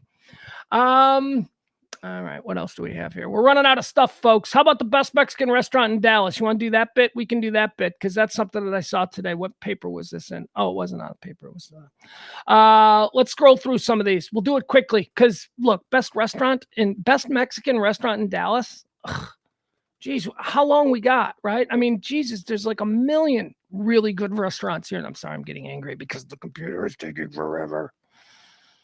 Have I told you? Yes, I have. Have I told you how much I hate Google Drive and the way you navigate Google Drive? Hate it. Anyway, that's why I have to fill like this. Because see, I'm waiting for it to scroll down because that's how long it takes. Because it makes you scroll down every line. All right, and here we go. Let's look through these. These are the best Mexican restaurants in Dallas. I know we're all for that. That's it. All right. Some of these I don't know. Some of them I do. In the chat room, if you know these places, let me know. I guess this is what we're going to start from 30. We'll go quick. Unless there's one that I really like. All right. Number 30 on the list here. The best Mexican restaurant in Dallas. You guys ever been to Meso Maya? Not me. That's where is it located? It's on Abrams in Dallas. It comes in at number 30. Meso Maya. No idea. Uncle Julio's. Okay, there we go. I love me some Uncle Julio's. Love it. It's a chain. I mean, I used to get sort of. So when I moved back to Illinois, there's really just it's not the same. Like the way I feel here in Dallas about not being able to get quality pizza, about how it's so frustrating. That's how I felt up in Chicago when I was living in the south suburbs. I couldn't get good. I was like, because you can just spin around 5 times at the end of your driveway here in Dallas, spit into the wind, and it will land on a really good Mexican restaurant. There's just really good. And I say that you people are snobs. People here are like, that's not true. There's a lot of shitty restaurants, a lot of shitty Mexican restaurants around here. You say that because you are filthy with options. You have so many to choose from. It's how I feel about pizza. Anyway, for somebody who comes from a place that doesn't have great Tex-Mex culture, yes, Dallas pound for pound is amazing. Well, it's not even really greatest too. You got to go to like San Antonio. Well, shut up. Dallas has amazing Tex-Mex. So when I was back in Chicago, I used to go to Uncle Julio's because it's a chain now, and it really is so much better. In Chicago growing up, we used to have a chain called Pepe's and a chain called Chi-Chi's. Both of those places made food that was tasty. It wasn't Tex-Mex. They say it is, but it wasn't. It was just like, 70s television version of what white people thought Mexican food tasted like. And then I came to Texas and I had my mind blown by like all of these amazing Mexican dishes mixed with, Texas culture and all that. So Uncle Julio's, and I know it's a chain. And the reason I'm saying this is because I know people in Texas are like, really? Uncle Julio's you think is great? Yeah, I do. And it's certainly the best Tex-Mex, I would say, in the Chicagoland area. based on somebody who has lived here, and had really good. I mean, I like Mi Cocina, right? So like Mi Cocina is probably my favorite Mexican restaurant. I also like Gloria's, but that's not Mexican. I know it's Gloria's is El Salvadoran, whatever. Anyway, my point is Uncle Julio's, man. In a pinch, if you miss Texas, Uncle Julio's is there for you. Same way Portillo's is for me here. Mariano's Hacienda. Where's this? That's on Skillman in Dallas. Comes in at 28. Taqueria La Ventana. That's on McKinney Avenue here in Dallas. Looks like they got a nice outdoor beer garden thing, probably catering to the younger crowd. Looks like an uptown place. El Borrero. I don't know what this is. They look like they serve cake. Not interested. Desperados. Mexican restaurant 1. Okay. Why do people shit on Desperados? People shit on Desperados around here. And again, I have no credibility in this world. I come to you hat in hand. You want to talk pizza? I'll fucking talk pizza. But I will bow down to you people when it comes to Tex-Mex or Mexican food, right? So I'm not an expert. But I'll tell you, Desperados is good. And people were like, Desperados sucks. I'm like, really? Does it? I mean, I grew up on really bad Mexican. So to me, this is better than really bad Mexican. It might be better than really bad Midwestern Mexican, but maybe it's not up to the standard of Texas, Tex-Mex. I don't know. Anyway, I like Desperados. Is anybody saying anything? Adam says, haven't had it, but it's the whitest crowd ever. Adam, I guess that's about Taqueria La Ventana. Can't be great because it's mostly a bar. It's in an uppity. Yeah, I think that too, Adam. I think that too. I think like any Mexican restaurant on Uptown in that area, you're going to pay a premium just because they're, the lease is a lot to have that space. And you're probably not going to get really good authentic. That's what I like. I like really good authentic, right? Like, I'll give you an example. So if I'm in Chicago and a friend comes from out of state and they're like, I want pizza, I'm not taking them to Giordano's flagship downtown location on Rush Street. No, I'm probably taking them to Pizza Pete, which is, just a storefront. And we're going to eat pizza in the car because I like authentic. I like it to be real. What else? We have some other comments about some of these as we run through them. I'm really hungry. I really want Mexican. Now I'm looking at, there's an Uncle Julio's right around the corner. You know what I got to taste for? I got to taste for elote. That's what I really want. I want elote. Frank Smith says Frontera and Topolobambo in Chicago. Great Mexican restaurants owned by Rick Bayless.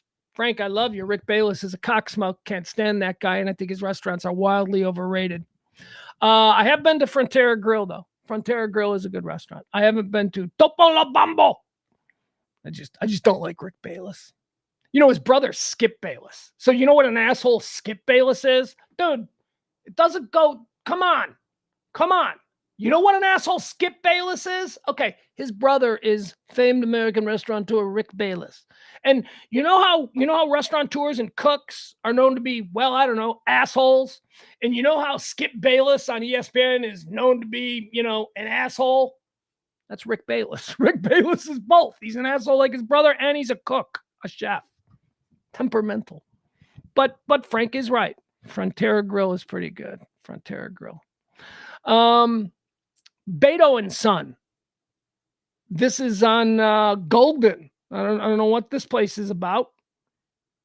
23. I don't know where it is. I don't know what that is. I don't know what I'm looking at, but I bet it's good. I bet whatever that is good. What is that? You got some guac. What is this? Urban Taco located on Mockingbird, 5321 East Mockingbird Lane. Urban Taco comes in at number 22, best Mexican restaurants in Dallas. 21, Gabriel and Sophia's Tex-Mex. Oh, Gabe and Sophie. I've never been. Don't know what this is. Oh, you know what else I like? Here's one of my favorites, and I don't know if it's on here. I just realized it's right down the street on Lovers in the Tollway here in the University Park area. Rafa's. I love Rafa's. Oh my God, Rafa's has these white chicken enchiladas that I will walk through fire for. They are so good. Let's see here. Gloria's. Yeah, I said Gloria's. I like Gloria's. Gloria's is number 20. Gloria's is really good. It's not Mexican though. Isn't that El Salvadorian? It's really good, though. Gloria knows what she's doing. Okay, here we go. Number 19, Fuel City Tacos. Remember we talked about these like last year, and then I went on a pilgrimage. I got myself to a Fuel City. A Fuel City's a gas station that sells gas station tacos. And everyone's like, Fuel City tacos are the best. Dude, they're pretty good. They're really, really good. Fuel City gas station tacos are really good. Now they're street tacos. They're basic tacos, but they're inexpensive. They are, a good 50 cents less per taco than most places. You go to a sit-down restaurant, probably $1 less per taco. They're delicious. Very good. I'm like, man, I could get like a bag of 15 of these. Price is crazy too. That's why people go. And the one time that I went, there was a line. So I'm like, I wonder if there's a line all the time. Number 18 in the best Mexican or Latin restaurants. We're going to call them Latin restaurants here in Dallas. Ojitos. Now I've seen Ojitos. I've never been there. I don't know. Are there a couple? Are there more than one Ojitos? I don't know. Adam Reyna again says Gloria's is El Salvadoran, I think. He likes Desperados, good. He also likes Rafa's, good. I wish I could speak more to Rafa's. I don't know what I've only ever had the same thing. I accidentally got the white chicken enchiladas at Rafa's like 15 years ago. And then when I lived over here before, I used to order from Rafa's all the time when I got a craving for it. And that's all I've ever gotten. so I don't know. I don't know if anything else at Rafa's is good. Veracruz Cafe, down there in the Bishop Arts area. Number 17, unfamiliar. Avila's Mexican restaurant. Okay, I don't know what this place is. This is on Maple. Oh, man. Really? This is right around the corner from me. Look, it looks like a house. Now this is probably going to be awesome.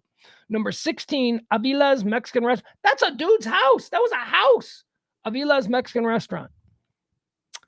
Yeah, man. Look at that. It's at 4714 Maple Avenue. That's like that's like just a couple blocks from me. All right. Maybe I go to Avila's and get some tacos. RJ's Mexican Cuisine comes in at number 15. We're in the top 15 of these Latin restaurants here in Dallas. Don't know what this is. It's on North Market Street. RJ Mexican Cuisine. I've never heard of it. Wild Salsa comes in at 14. Wild Salsa is going to suck. I'll tell you right now, that's a name. That's like some cutesy name. This place is going to suck. They like concentrate more on their like margaritas so that they can get, 25-year-old office workers drunk. Ugh. Chuy's ain't bad. I got no issue with Chuy's. I know a lot of people that do have issues with Chuy's, but I do not. I like Chuy's. I like Chuy's a lot. My son and I go to Chuy's. We got the one right over here, right off 75, which is right off the Katy Trail. That's ours. Mi Casina, number 12. Now this is my favorite. Mi Casina is my favorite. I know. I'm a white guy. It's very elite, wealthy white people love Mi Casina. I get it. I don't care. Mi Casina. I love. Years ago, I got to meet the family who runs the place because I used to go to the one in Legacy Village all the time, and I got to mean they were just nice people. And then they told me about another place that they were opening up in Frisco called Go-Go Burger, which was their son opened a burger spot called Go-Go Burger. And dude, Go-Go Burger from the Mi Casina people. Wait, don't they also do taco? I don't know. They got something else. They got like a less fancy version of Mi Casina that's got the same food that's really good. Anyway, Go-Go Burger was awesome too. Go-Go Burger was a hamburger joint. It failed. It went out of business, but it was a great hamburger joint. And their hook was they did milkshakes, but they took the Portillo's thing. Portillo's is famous for their chocolate cake milkshake because Mama Portillo makes chocolate cake. And they have a milkshake version where they take an entire piece of Mama's chocolate cake and shove it in there. And so you get this chocolate cakey milkshake, which is delicious. Go-Go Burger, like 15 years ago, was doing a version of that, except with Hostess products. Like they had Twinkie shakes, they had ho-ho cakes, they had snowball shakes, all these kinds of things. And they had all the boxes up on the wall, really nicely decorated. And you'd say, okay, let me get a coconut snowball and a Twinkie milkshake. And they would take these things and it's terrific. I'm a big fan of Mi Casina. I'm a big fan of those people. I hope they're not terrible because I only met them once and they were very nice. No, this is where someone in the chat room goes, you know that they had a slave ring in their farm. You know, it's something horrible that they did. I don't know. Taco Diner.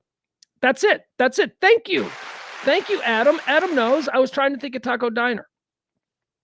Taco Diner is the Mi Casina people. It's their like fast casual thing. Taco Diner is the best fast casual Mexican by far. Yeah, I agree, man. That's the Mi Casina people. I think they do it good. They do it good.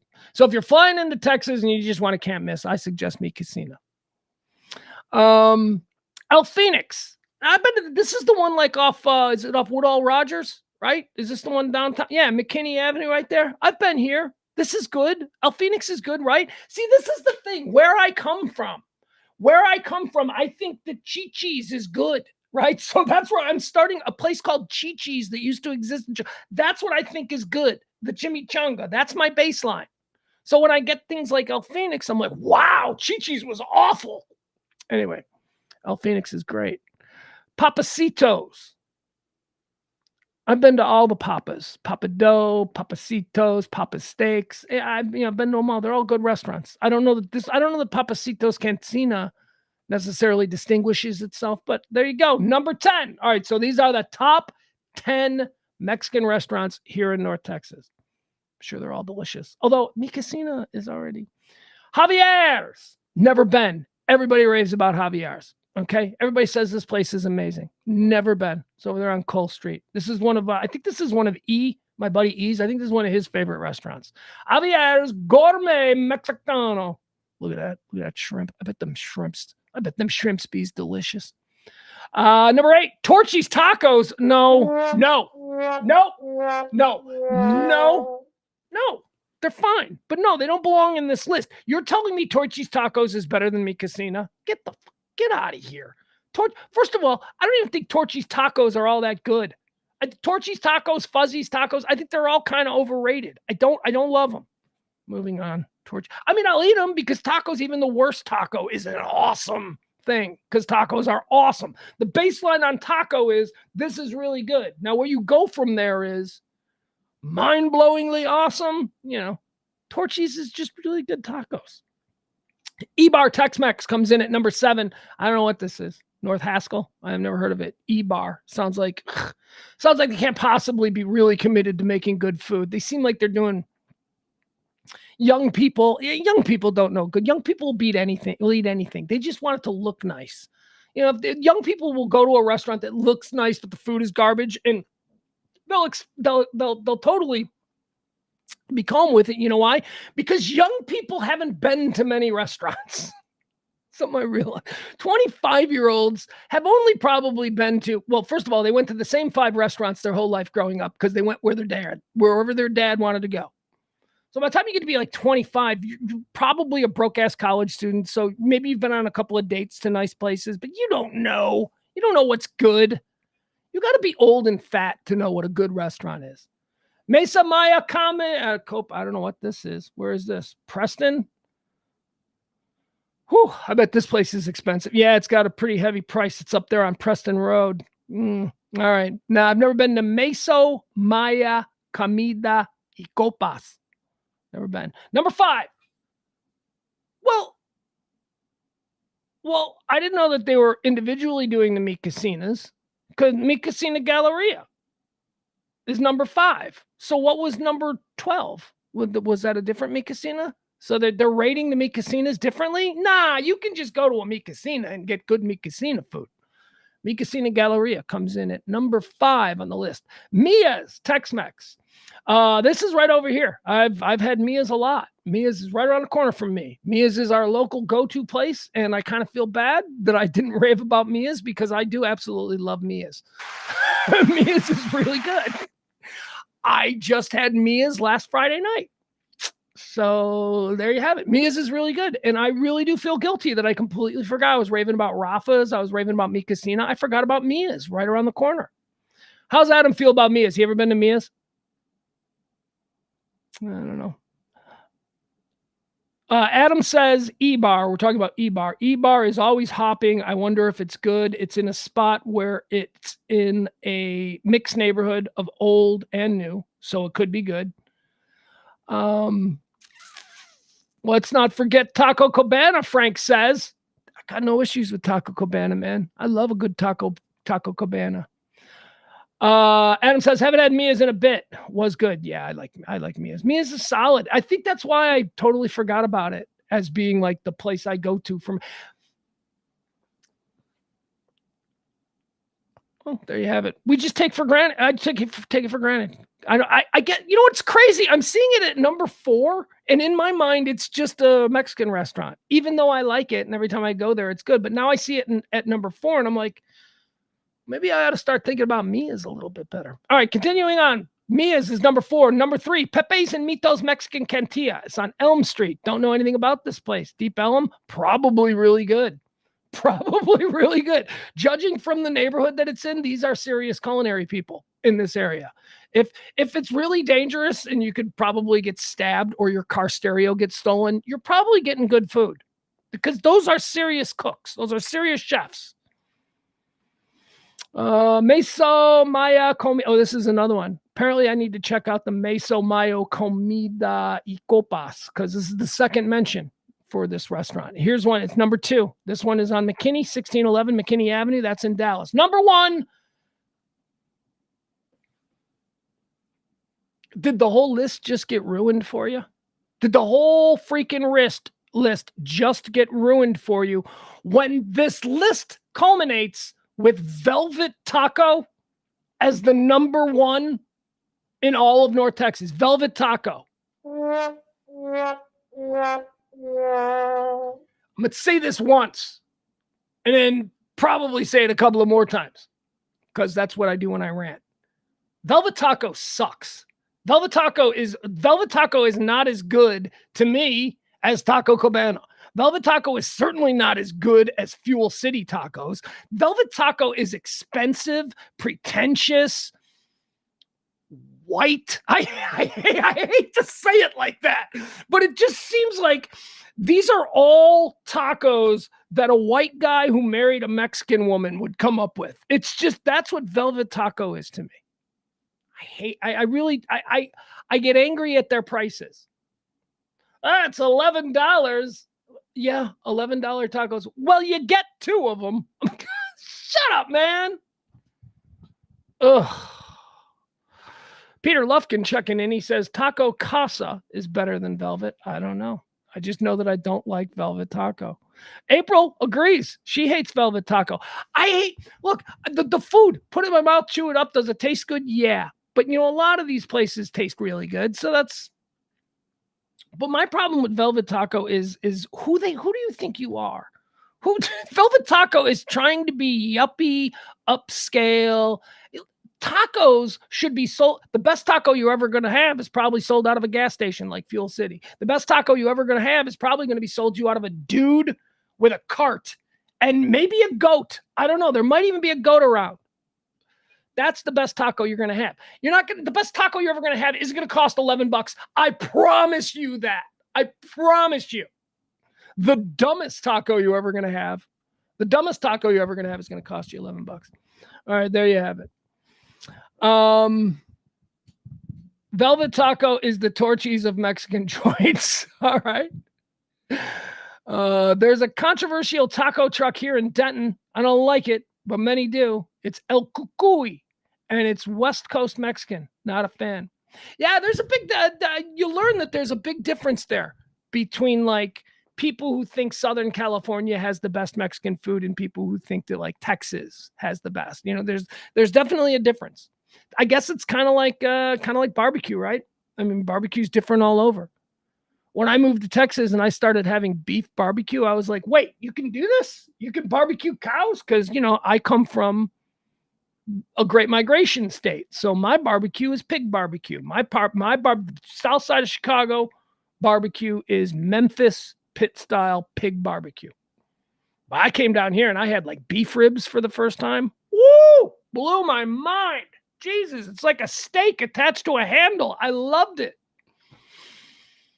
And do you know that there are still like, that's the restaurant. That's the restaurant that I want to open. Chicago is one of the biggest steak cities in America.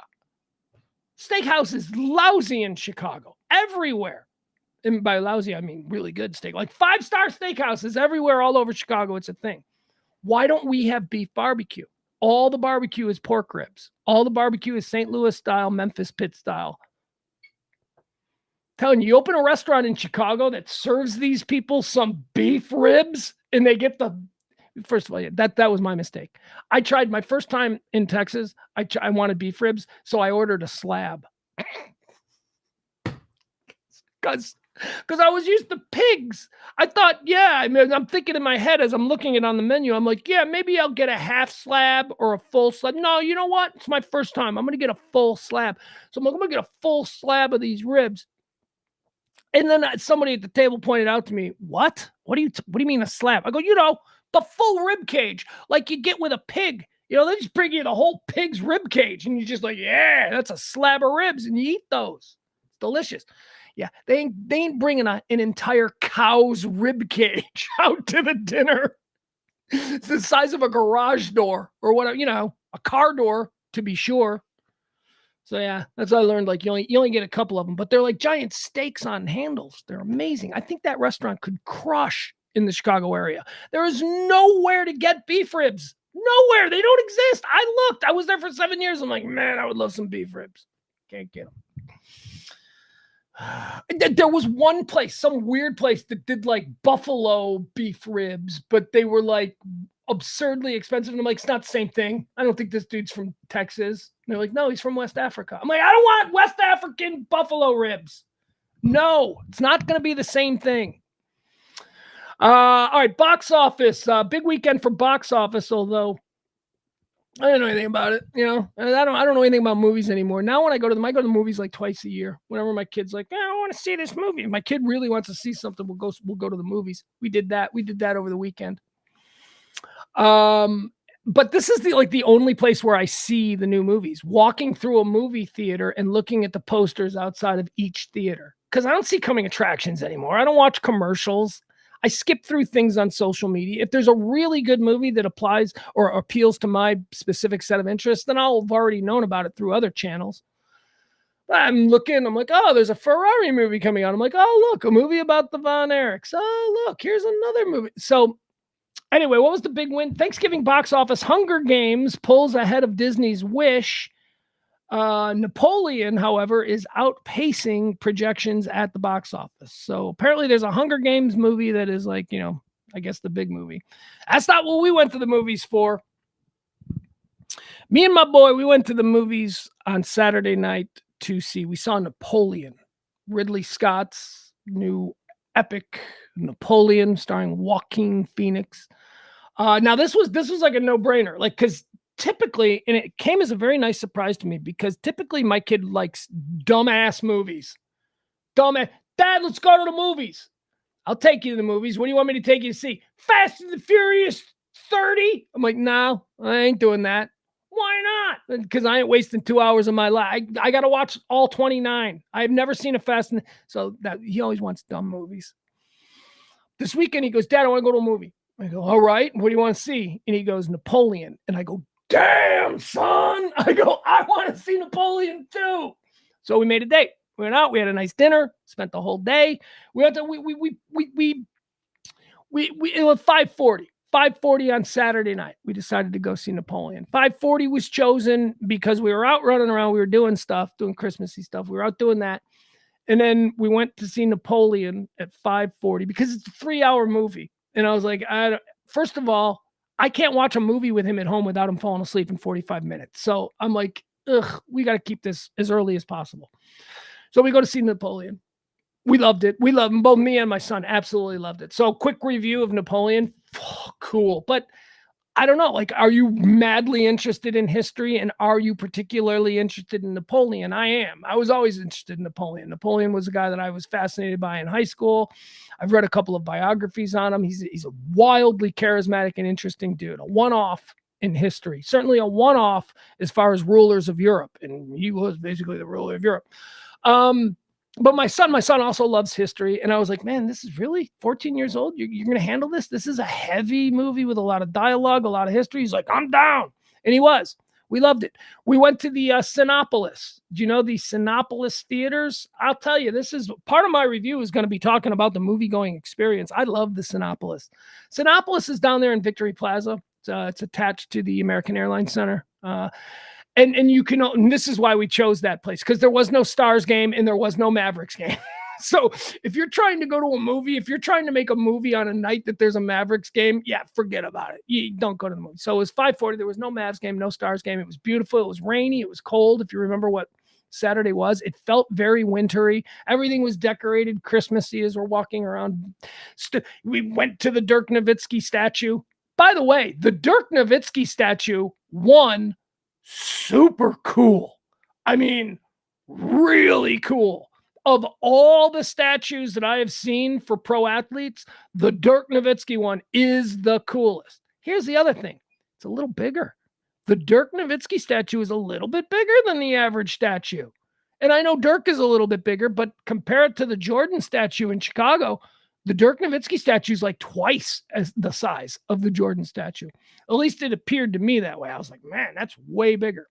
So that was cool. And then we go to the Sinopolis. It's one of these new luxury movie theaters where nobody takes your ticket. I don't know why I bought a ticket. First of all, $38. Are you insane? $38 for me and my kid. And by the way, I said my kid was a kid. He's 14. I said I bought a kid's ticket. And I did it online. I bought the ticket ahead of time. Right? Online, on my phone. Scan it when you walk in and all that stuff. Or so I thought. There was no reason for me to buy a ticket. I don't understand why I spent $38 on tickets when I just walked into the movie theater. Nobody checks tickets. Nobody checked my phone. We parked in the parking garage. We opened the elevators. We walked into the movie theater. We walked straight past everybody. Nobody ever asked me for a ticket. Nobody ever looked at my phone. I had my phone out with the tickets on there, thinking somebody was going to scan. This is now the second time at this movie theater where this has happened. You don't have to pay for movies? Is that we just went in and we sat down. We sat down, and then a waitress comes, because that's the other thing. You don't have to get a waitress now. You don't go. There is no reason, You walk in, you sit down, luxury seats. Oh, it's fantastic. Waitress comes, give her your debit card. That was another. Now, granted, it was a 3-hour movie. It was just shy of $100. That's what it costs to go to a movie for me and my child. Because remember, we went with the discount child ticket, which is funny. We're walking up the stairs, and I go to my kid as we're walking into the movie theater. I go to the kid. I go, "What year were you born?" And he goes, 2009. I go, "No, 2011. I go, "Remember, if anybody asks you were born in 2011, how old does that make you?" And then for some reason he was under pressure and he did the math poorly. And I go, "What?" I go, just minus 2 years from your age now. It's the same birthday. I don't know. He was very nervous about it, which made me feel good because it shows me that my kid isn't really well practiced at pulling these kinds of scams. So as we're walking in, I'm like, just remember, if anybody asks, because he was really big. Oh, and he was also wearing my Columbia sweatshirt. So he's like 6 foot tall, 215 pounds, wearing a college sweatshirt. And I'm trying to say that he's 12. Whatever. It didn't come into play because nobody ever stopped us. We just walked in. Okay, where's the theater? I even stopped and asked somebody. I said, where's Napoleon? They said, Theater 7 right down there. I'm like, great. And then there was an awkward pause where I'm like, would you like to see a ticket or something? They're like, They didn't ask for anything. And I just walked in and sat down. I have no idea how this business model is expected. I mean, I guess everybody's just going to pay, right? I paid I was so mad. I'm sitting there. I'm like, I paid $38. $38 now is gone. And not one person, I didn't have to. So in other words, I didn't have to. Movie Napoleon's really great. Joaquin Phoenix is really good. Joaquin Phoenix is awesome. Joaquin Phoenix is funny. Like my kid said, he goes, "Did you know this was a comedy?" I go, "Well, it's not really a comedy, but it is funny." I mean, there was funny moments there because Napoleon is an infant. Infant terrible. Napoleon is an emotional baby, right? He can't control he's very brilliant. He's all these things. People are complicated. He is all these things, but he's also an infant. My favorite line, I heard my favorite line ever uttered in a film. It's my favorite movie line of all time. And when he said it, the whole place erupts in laughter. When Napoleon says this line, the whole place laughs. And I turn to my kid and I go, I think that's my favorite line ever in a movie. And it's not spoiling anything, but it's basically shows the way Joaquin Phoenix chooses to portray Napoleon Bonaparte. It is, he's in a diplomatic meeting with the English, and it didn't go his way. The English said something that he didn't like. And Napoleon reacts and this is the line, he reacts by saying, "You think you're so great just because you have all those boats." And he storms out like a 12-year-old would. It's very funny. I like it. Historians and stuff like that are saying, well, in 3 hours, they've got some things wrong. They did. But man, if you like war movies, if you like stories about charismatic, real people who lived, if you're interested in it all in what Napoleon was like, this seems to be pretty good. The battle scenes are incredible. And I know you always say that about these movies, right? The battle scenes are great, but it's Ridley Scott. First of all, it's Ridley Scott. And Napoleon was basically, that's all he did was battles. It's like 2.5 hours of just cannon fire. It's, oh my God. In the graphic, I've never seen graphic depictions of what cannon fire actually does to people and horses. And oh my God. Really good. So Napoleon, highly recommended it. My son and I really enjoyed it. So after Napoleon was over, we got into a conversation. My 14-year-old and I got into a conversation about mercy, because there were a bunch of instances in the film Napoleon where acts of mercy were required. Sometimes they were granted, sometimes they were not. So my 14-year-old son and I had a conversation about mercy and what it means to be merciful. And does it show vulnerability? Is it a weakness? That whole thing. We got into a very heady conversation. And somehow the conversation, my 14-year-old who lives here in Dallas, born and raised, loves his city. As much as I'm a homer for my hometown of Chicago, my 14-year-old is Mr. Dallas. He revealed to me through just casual conversation as we were walking back to the car that he knows absolutely nothing about John F. Kennedy and the Kennedy assassination. He knows nothing, and yet he was curious. And I think it came about, I said something like, I mentioned Lee Harvey Oswald. No, I mentioned Jack Ruby. It was Jack Ruby who it was. I mentioned Jack Ruby. I made a joke about Jack Ruby. Oh, it was a guy in a trench coat who was looming. And I go, look at that Jack Ruby looking son of a bitch. And I laughed. I thought it was funny because the guy did kind of look like Brian Doyle Murray as Jack Ruby. And I turned to my kid. I realized, I go, wait a second, you didn't get the reference. I go, do you know who Jack Ruby is? And he goes, no. And I go, Jack Ruby is the man who killed Lee Harvey Oswald. And he goes, no. Lee Harvey Oswald killed the president. I go, yeah. And then Jack Ruby killed Lee Harvey Oswald. And my kid goes, what? Like, he didn't know any of it. He didn't know anything. He did just a blank slate. He knows the president of the United States was assassinated in his city. Doesn't know anything else. So I'm like, holy shit. So we're at Sinopolis there in Victory Plaza. I'm like, in all of your years here, you're a 14-year-old born and bred. You've never been to Dealey Plaza? And he goes, what's that? I go, I'm like, what? I go, you don't know what Dealey Plaza is. You don't know you weren't taught this in school. You didn't take a field trip to the 6th floor museum. And he goes, oh, I've heard of that. That place is supposed to be cool. And I go, yeah. I go, the 6th floor museum is the assassin. So basically, if you remember how it was raining, it was like, I think we got out of the movies about 8:15. So it was raining and it was cold. And I'm like, okay, we're doing this. So we get in the car and we drive the couple of blocks south. We pull over and we are out there in the rain. We got umbrellas, right? It's raining. And I am showing him the book depository.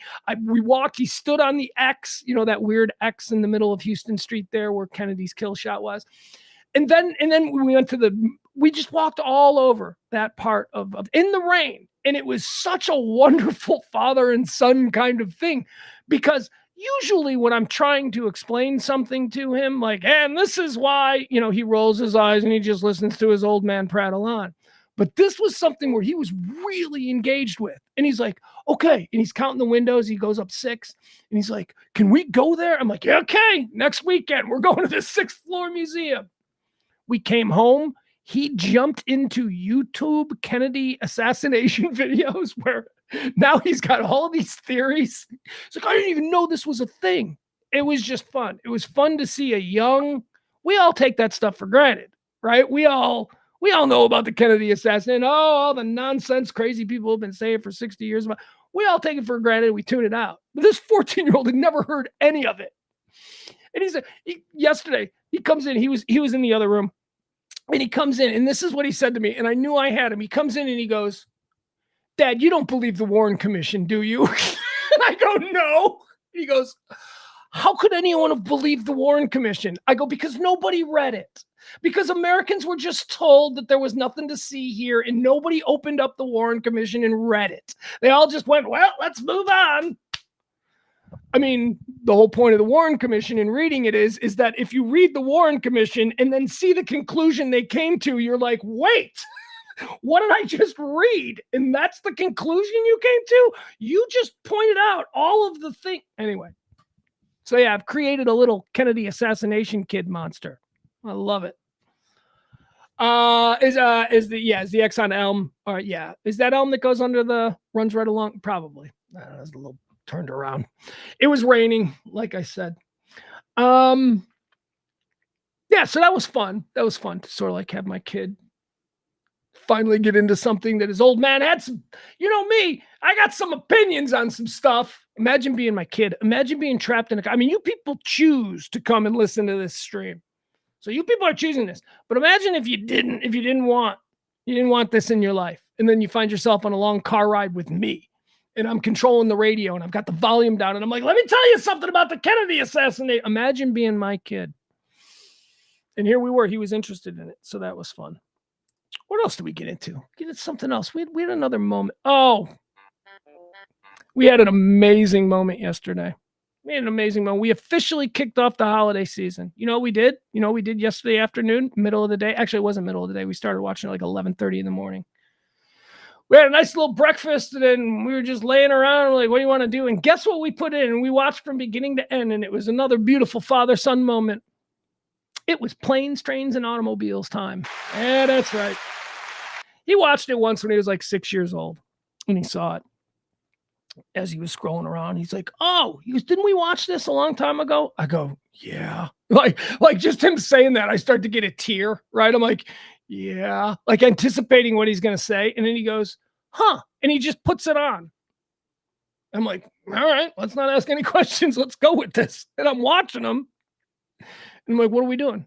He's like, I'm going to put this on for a little bit. I go, are we watching this now? And he goes, yeah. 2 hours later, we watched the entire Planes, Trains, and Automobiles. Both of us crying like bitches at the end, not looking at each other. You do that when you start to well up. Like at the end, at the end of Planes, Trains, and Automobiles, and I don't want to spoil anything for you, but when it's revealed what Dell's life really is. And then, all of those emotions about what Steve Martin has and what Neil, we'll call them by their characters' names, what Neil has versus what Dell has lost. And oh my God. Oh, and then they walk into the house on Thanksgiving and the kids are there and Dell is welcomed in and you're trying to do that thing. When you're emotionally volatile. It's happening. But you got somebody with you and you don't want them to know you're emotionally volatile. So you start holding your breath. At some point, you just go, and then they look and they see that single, and then you look at them and then they've got to sing. Oh, it was a beautiful moment. Planes, Trains, and Automobiles. We both cried. And then we tried to act like it wasn't any big deal, which ironically is one of our favorite scenes in Planes, Trains, and Automobiles when they wake up after having cuddled each other's butt and all that stuff. And they're like, ooh, ooh. And then they change the subject. Hey, how about that football game? All right, that's it. We're done with show today, folks. There is no 9 p.m. show tonight. We will not be doing the Radio Misfits show because I have a football game that I'm committed to watching with my son. I have got my poetry. It's just the 9 o'clock show. We can live without a Monday night 9 o'clock show, right? Byron says that I lied to my son. Oswald didn't fire a shot. I don't have to lie to my son. I don't have to lie to my son about anything. My son has full access to this. This is now a subject he's interested in. And if you want to talk to him about what Oswald didn't do, I'm sure that he has his little empty 14-year-old head just filled with all kinds of new information. I'm new to him. And it's old to us. Bye, Pete. Your son is lucky to get to stream your show every day. No, my kid doesn't. My kid does not stream my show, Frank. But that wouldn't that be nice? Like, I would love that. Like, that would be like, oh, that would make me feel good. My kid couldn't care less. And that's probably good. That probably means that I'm doing something. If a 14-year-old couldn't be less interested in this, I'm probably hitting my target demo. That's probably on brand. This is not for 14-year-olds.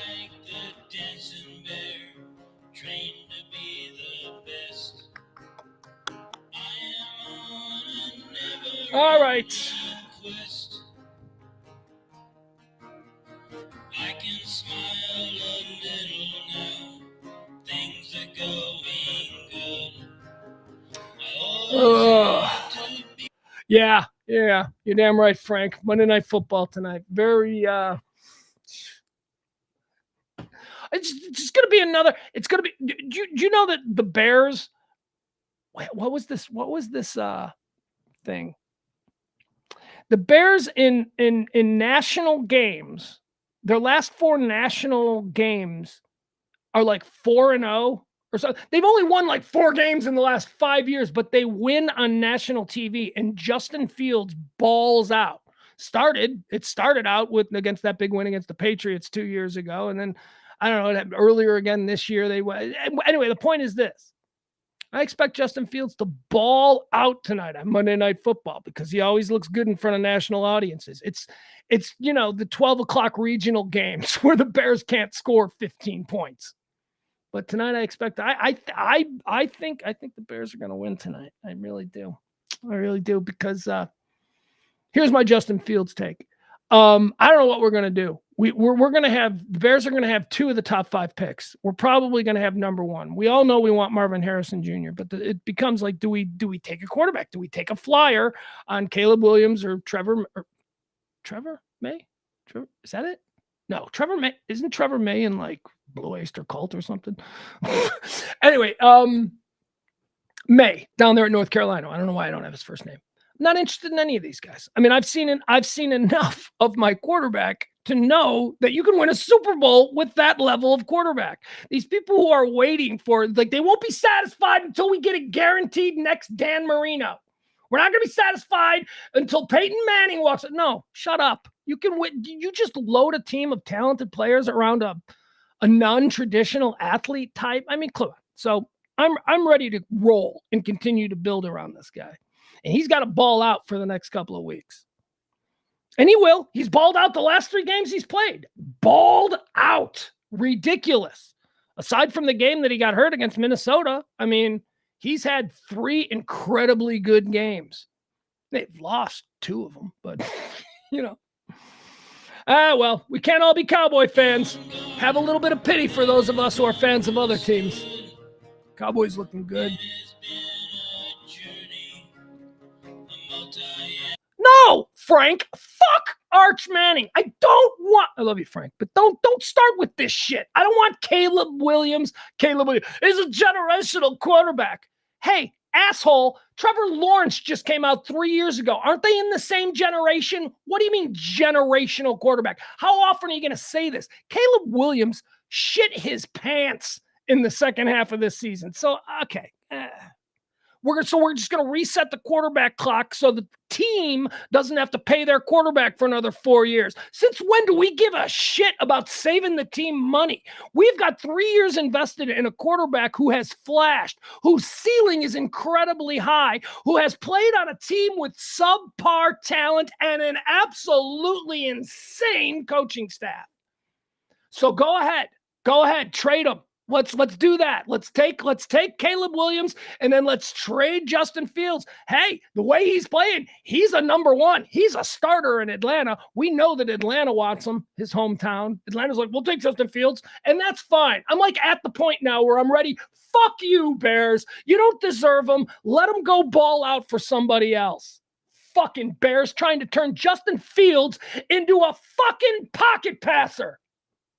Well, that's what he did in college. Yeah, he did it in college because he had Ohio State's offensive line and Ohio State's weapons. Probably one of the 2 or 3 best teams in all of college football in the last 10 years. So, yeah, he had an elite crew of talent around him at Ohio State, and that's why he was a pocket passer. Guess what we found out when he got into the pros? We found out that he didn't have elite talent, and he was running his ass off, and it turns out he's the best running quarterback in football history.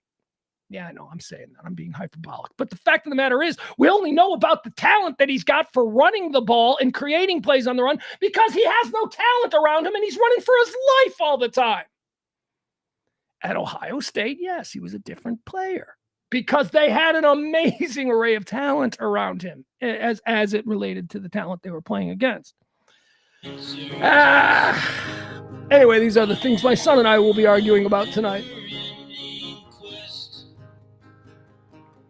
Yeah, CJ Stroud's awesome, man. I love CJ Stroud. He's great. I thought CJ Stroud was way better than Bright. Yes. Anyway, not the experts, though. The experts says, little bit tiny Bryce Young. No. Has nobody been watching what they were doing at Ohio State? CJ Stroud took the mantle from Justin Fields and carried it straight to the exact same thing, ran the exact same offense, just did it beautifully. And then CJ Stroud gets down there in Houston where they go, hey, we've got a uniquely talented quarterback. Maybe instead of me trying to force my ideas of what my offense looks like, maybe I ought to just take my curiously talented quarterback and see what new things we can come up with. That's what they're doing in Houston. That's why he's having success in Houston. Not in Chicago. They're trying to turn him into fucking Joe Montana. With like a bunch of 4th rounders on a bunch of free agents and 10-year veterans on the offensive line. That's what they tried to do to him last year. Yeah, okay. CJ is the man, Peter. All right, I'm done talking about football. I do like Dak, too. Got into a thing with my son this weekend over Dak because he said you don't like Dak. And I go, well, why would you say I don't like Dak? My son loves Dak. He's like, do you think Justin Fields is better than Dak? I said, yes, I do. And he said, well, why don't you like Dak? I go, that doesn't mean that I don't like Dak. Dak is amazing. Dak has a team loaded with talent. You can win multiple Super Bowls with a guy as talented as Dak, okay? Everybody, you guys, Peyton Manning didn't win the Super Bowl every year, okay? Football is not a sport where one good quarterback makes the team unbeatable. Football is a team sport. Football is very much required on all of the parts working in unison. And then, should you happen to have a superstar quarterback, wonderful. But there have been a lot of superstar quarterbacks who played their entire careers on teams that did nothing. See Dan Marino.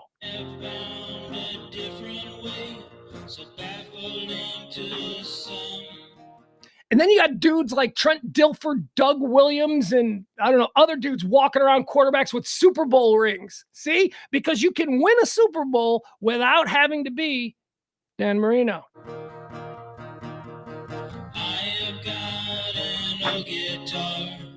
All right. I love you guys. We'll see you tomorrow. Tip the show if you can. That'd be nice. But I get it. Love you. Bye.